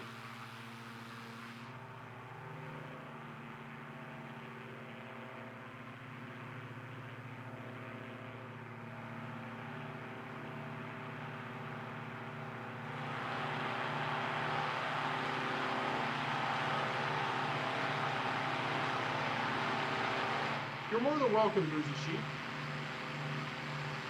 More than welcome to shout out for me. A beautiful time in Puerto Vallarta. Absolutely gorgeous. So we're just 62 nautical miles out from our final stop here. Like I said, this area around Puerto Vallarta is kind of hilly, so we're gonna have to.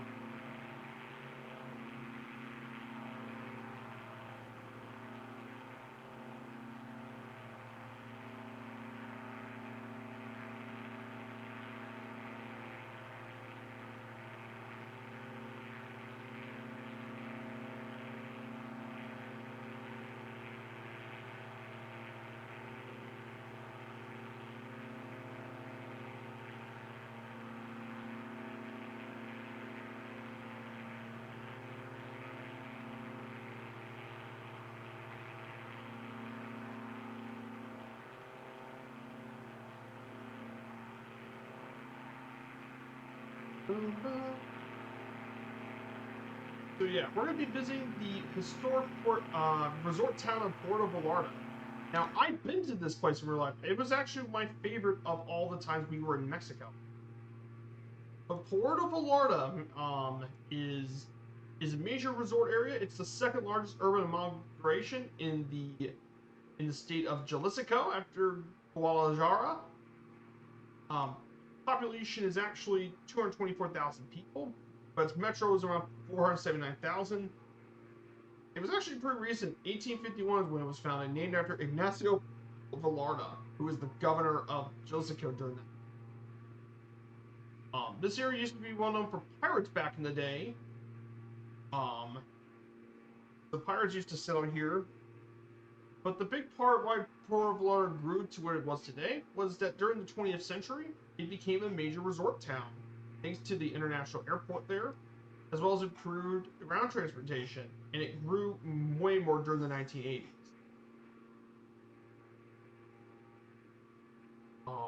Puerto Vallarta is nearly 80% of Puerto Vallarta is tourist-related industry, grown even more, and a lot of the reason for that is because much of the high seasons with November to March, which is dependent, or even later, depending on college spring break.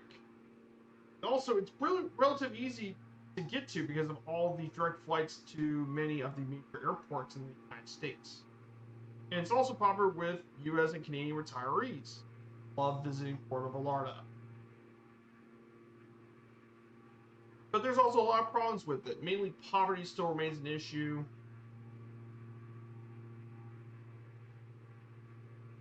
So there's that too. Also, another part that grew Port of Florida on the map was the 1963 movie Night of the Iguana. It was filmed at this location, and it brought Richard Burton, David Gardner, Deborah Kerr, and others onto the film, and it gained a lot of the popularity for it. Also, the Love Boat the 1970s show The Love Boat was actually regularly featured in the city as a port of call, because this area is a major hub for cruise liners. A lot of cruise ship liners make their way down here to Port of Vallarta. Some of the landmarks here include the Malecon paved walkway, the Church of Our Lady of Guadalupe, the Colonial Center, statue of John Huston, who marked the film's release, and Los Arcos Marine Park, well known for a lot of the pelicans and seabirds, as well as coral reefs. But definitely a very cool city to definitely check out. And then finally, our last slide in Mexico would be Licenciado Gustavo Diaz Ordaz National Airport, or just known as Puerto Vallarta International, Mike Papa Romeo. This airport here is actually Mexico's 7th busiest airport, and it's the 5th busiest for international passenger traffic. It serves as a gateway to Puerto Vallarta, featuring flights to and from Mexico, the US, Canada, and even the UK. Last year it served 6.7 million passengers, and there's many destinations here that it serves. Tons of seasonal stuff, but it serves destinations from domestic flights to Mexico City, Guadalajara, Monterrey, Tijuana, to international destinations, like, for example, Denver, Houston, Phoenix, Las Vegas, Los Angeles, Atlanta, Salt Lake City, Seattle, Montreal, Toronto, Quebec, of all people, and yes, even London, for that matter. Yes, even London. They do fly to London. As crazy as it sounds. And of course, WestJet and also the WestJet, Vancouver, Toronto, Edmonton, Calgary. And apparently next year, there's even going to be a seasonal charter flight to Prague in the Czech Republic. Yes, Prague. As crazy as it sounds. But yes, this is a very important airport. So yeah, that wraps things up for Puerto Vallarta, the last of the Mexican slide.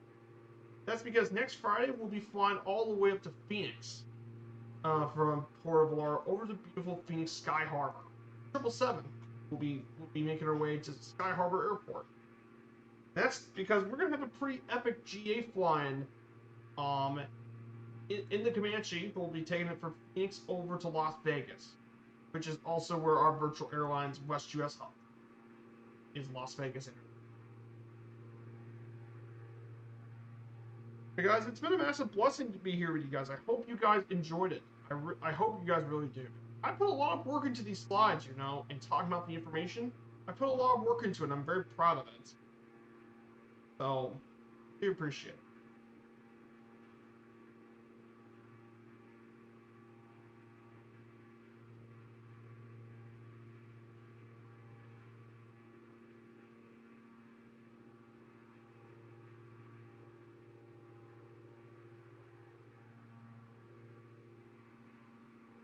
But yeah, Puerto Vallarta has a lot of interesting destinations.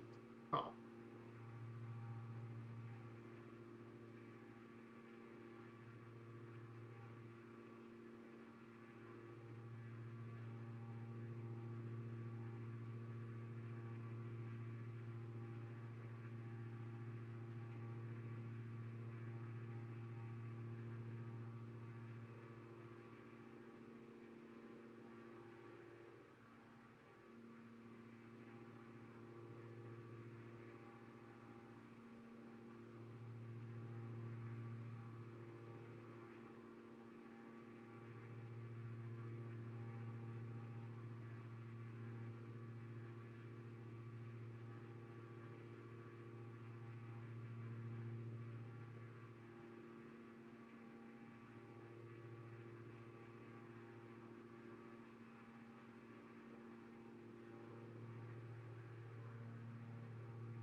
I do. Thanks a lot for the. But yeah, I'm happy to give you the idea.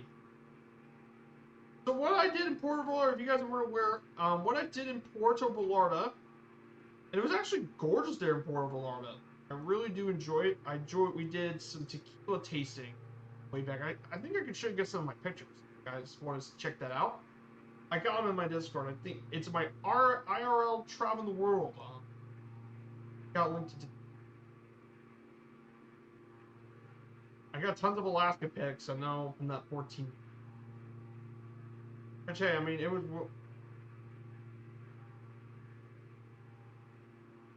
Gotta find the picture from Mexico. Ah, here we go.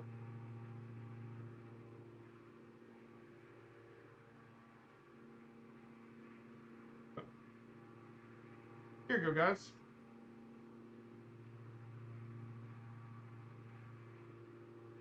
So here is Puerto Vallarta, if you guys want to check it out. So this is where we reported in Puerto Vallarta.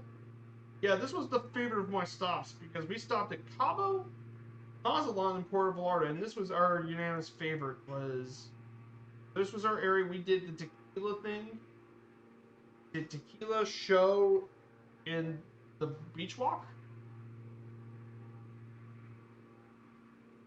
It was actually pretty nice. The water was actually really good here. Definitely see some interesting pics of the city. Oh.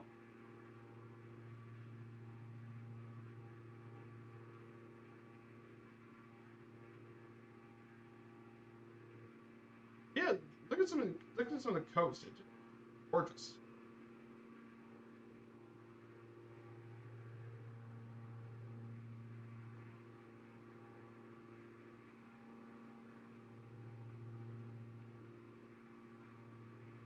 The only sad thing about this was my dad was sick that day, so yeah, I got to see pics of Puerto Vallarta.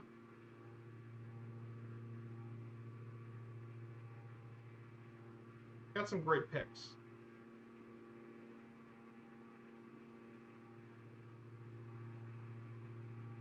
There's one of the churches. There was that main church there in the Colonial Center. Of course, there's one of the many things that make Puerto Vallarta such famous. It's just beaches.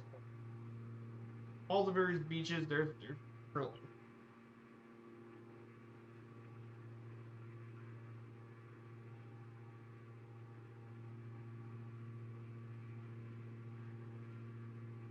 I mean, it's a pretty city, and you got to see the mountains and stuff.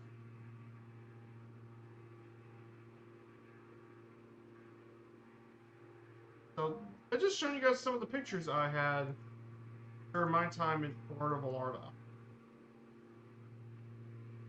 I wanted to show you guys some of the pictures. So of course there's a lot of different attractions. There's the Malecon Boardwalk, which is what we did. It was really just stunning. There is the Zona Romantica, the historic neighborhood, quite cool. Church was nice. Like I said, part of me does want to go back to Puerto Vallarta at some point. I do want to check out Puerto Vallarta once again and check out more of it because I actually really enjoyed it. And there's tons of different tours and stuff you can do too.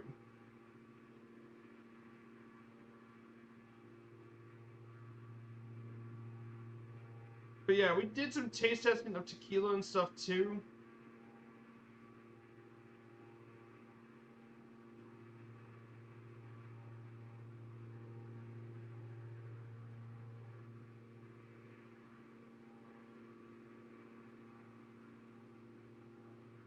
So we're going to go ahead and start descending. We're going to descend to...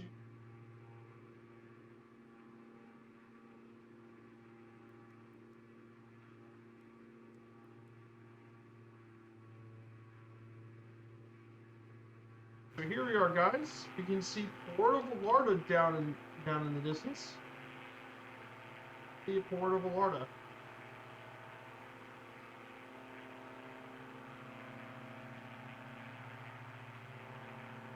Yeah, guys, a massive appreciation to all you guys. Thank you all.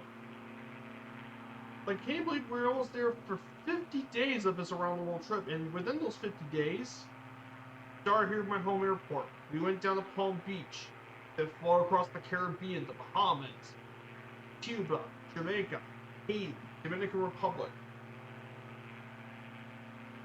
St. Kitts, Antigua, Dominica, St. Lucia, Barbados, St. Vincent and Grenadines, Grenada, Trinidad and Tobago, then to South America, Venezuela, Guyana, Suriname, Brazil, Paraguay, Uruguay, Argentina, Chile, Bolivia, Peru, Ecuador, Colombia, then back to Central America with Panama City, with Panama, Costa Rica, Nicaragua, Honduras, El Salvador, Guatemala, Belize, and now we're about to get to Mexico. I know this trip will be missing out on visiting Monterrey, but I really want to get back to the United States because I want to get back to not only visiting the Western United States, but also check out British Columbia, which I think you guys are going to be really interested in, Alaska. And we'll eventually make our way up to Japan and start visiting East Asia. We'll be visiting, starting with Japan, then the Koreas, Mongolia, China.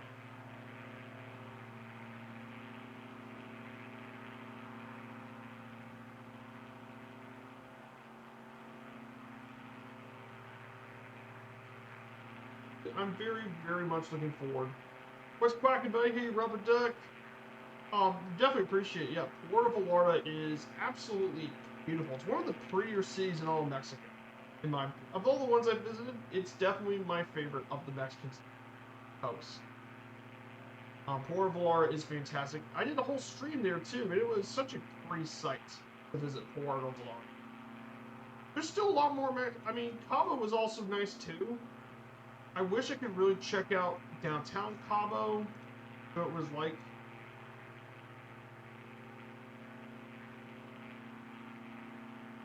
And of course, I want to check out more of the interior parts of Mexico.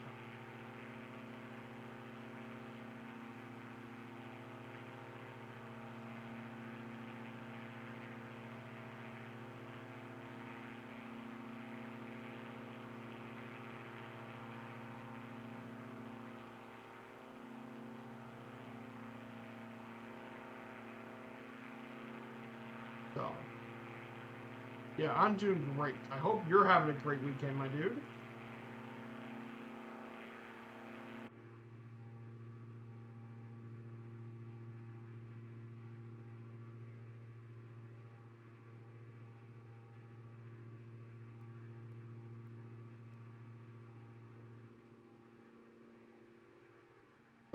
Move on 2000, we're going to make our way to runway 22.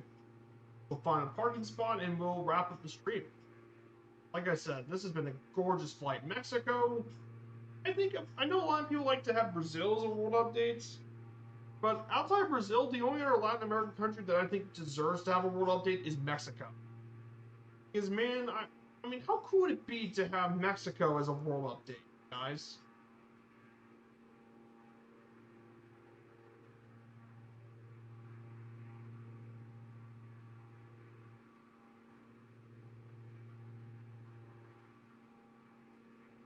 Speaking of which, how long would it be from a port? I think TY flies from Puerto Vallarta's airport. They actually have a European flight to Manchester. From TY. How long would it be? Manchester, EBR. 4,800 nautical miles between Manchester and Puerto Vallarta. 4,800. So, the crazy thing is, there's a lot of good reason I would be excited for a Mexico World update. I mean, some of the photogrammetry could be really interesting. Mexico City, Cancun would be awesome. Mexico City, Guadalajara, Monterrey would be really cool with photogrammetry. And think about some of the handcrafted airports we might get for Mexico. I mean, the major ones, Mexico City, Guadalajara, Monterrey could be candidates. Maybe Puerto Vallarta gets a handcrafted airport.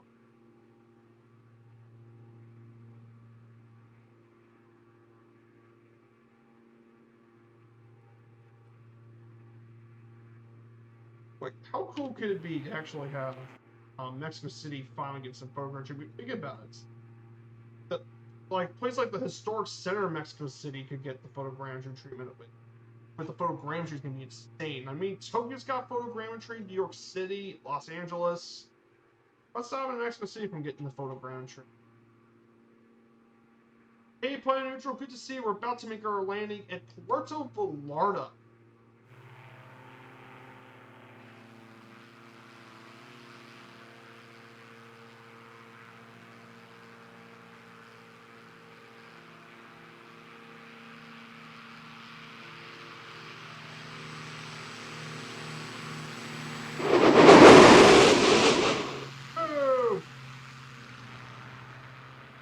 The Spitfire noise.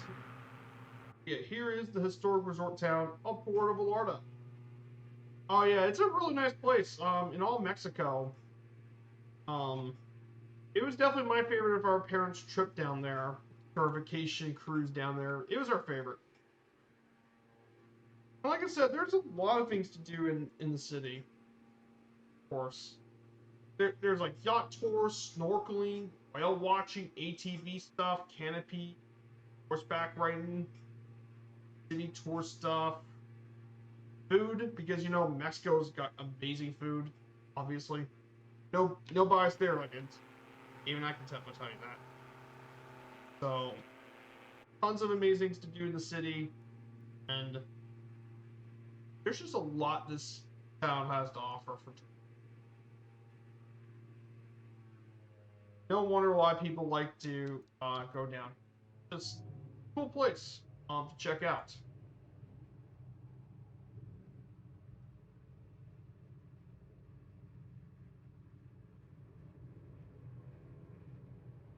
Yeah, we're gonna land in Mike Papa Romeo, Puerto Vallarta. Yeah, I really hope Mexico gets a world update. I know it's tough because I believe the Mexican military might have something to do with it. That's, but it would be really cool to have the Mexico world. Plus, there's so many historic stuff in it. I think it would be really interesting with all the different climates of Mexico City. There's just a lot there that I think would really appreciate.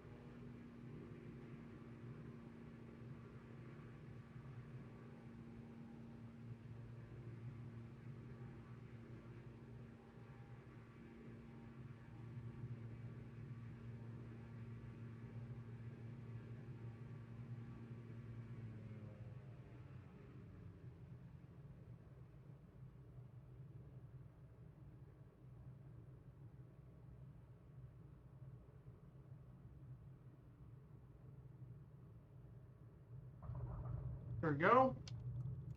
Just landed in Puerto Vallarta. Beautiful landing. Not just a good majority has been cartelled. Yes, cartels are still an issue. I don't disagree. And that is a major issue, Typhon. You don't have to tell me about that. But I still think a Mexico World Update would still be really cool. And it would be very interesting what we can get from it. I don't disagree with you.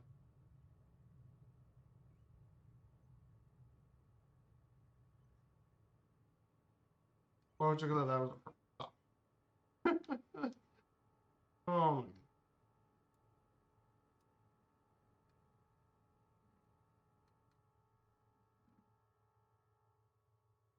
so, and that officially wraps up our stream here in Mexico. Welcome to Puerto Vallarta. So, guys, a massive thank you to everyone here on this stream. Hope you all had a great time learning about Mexico.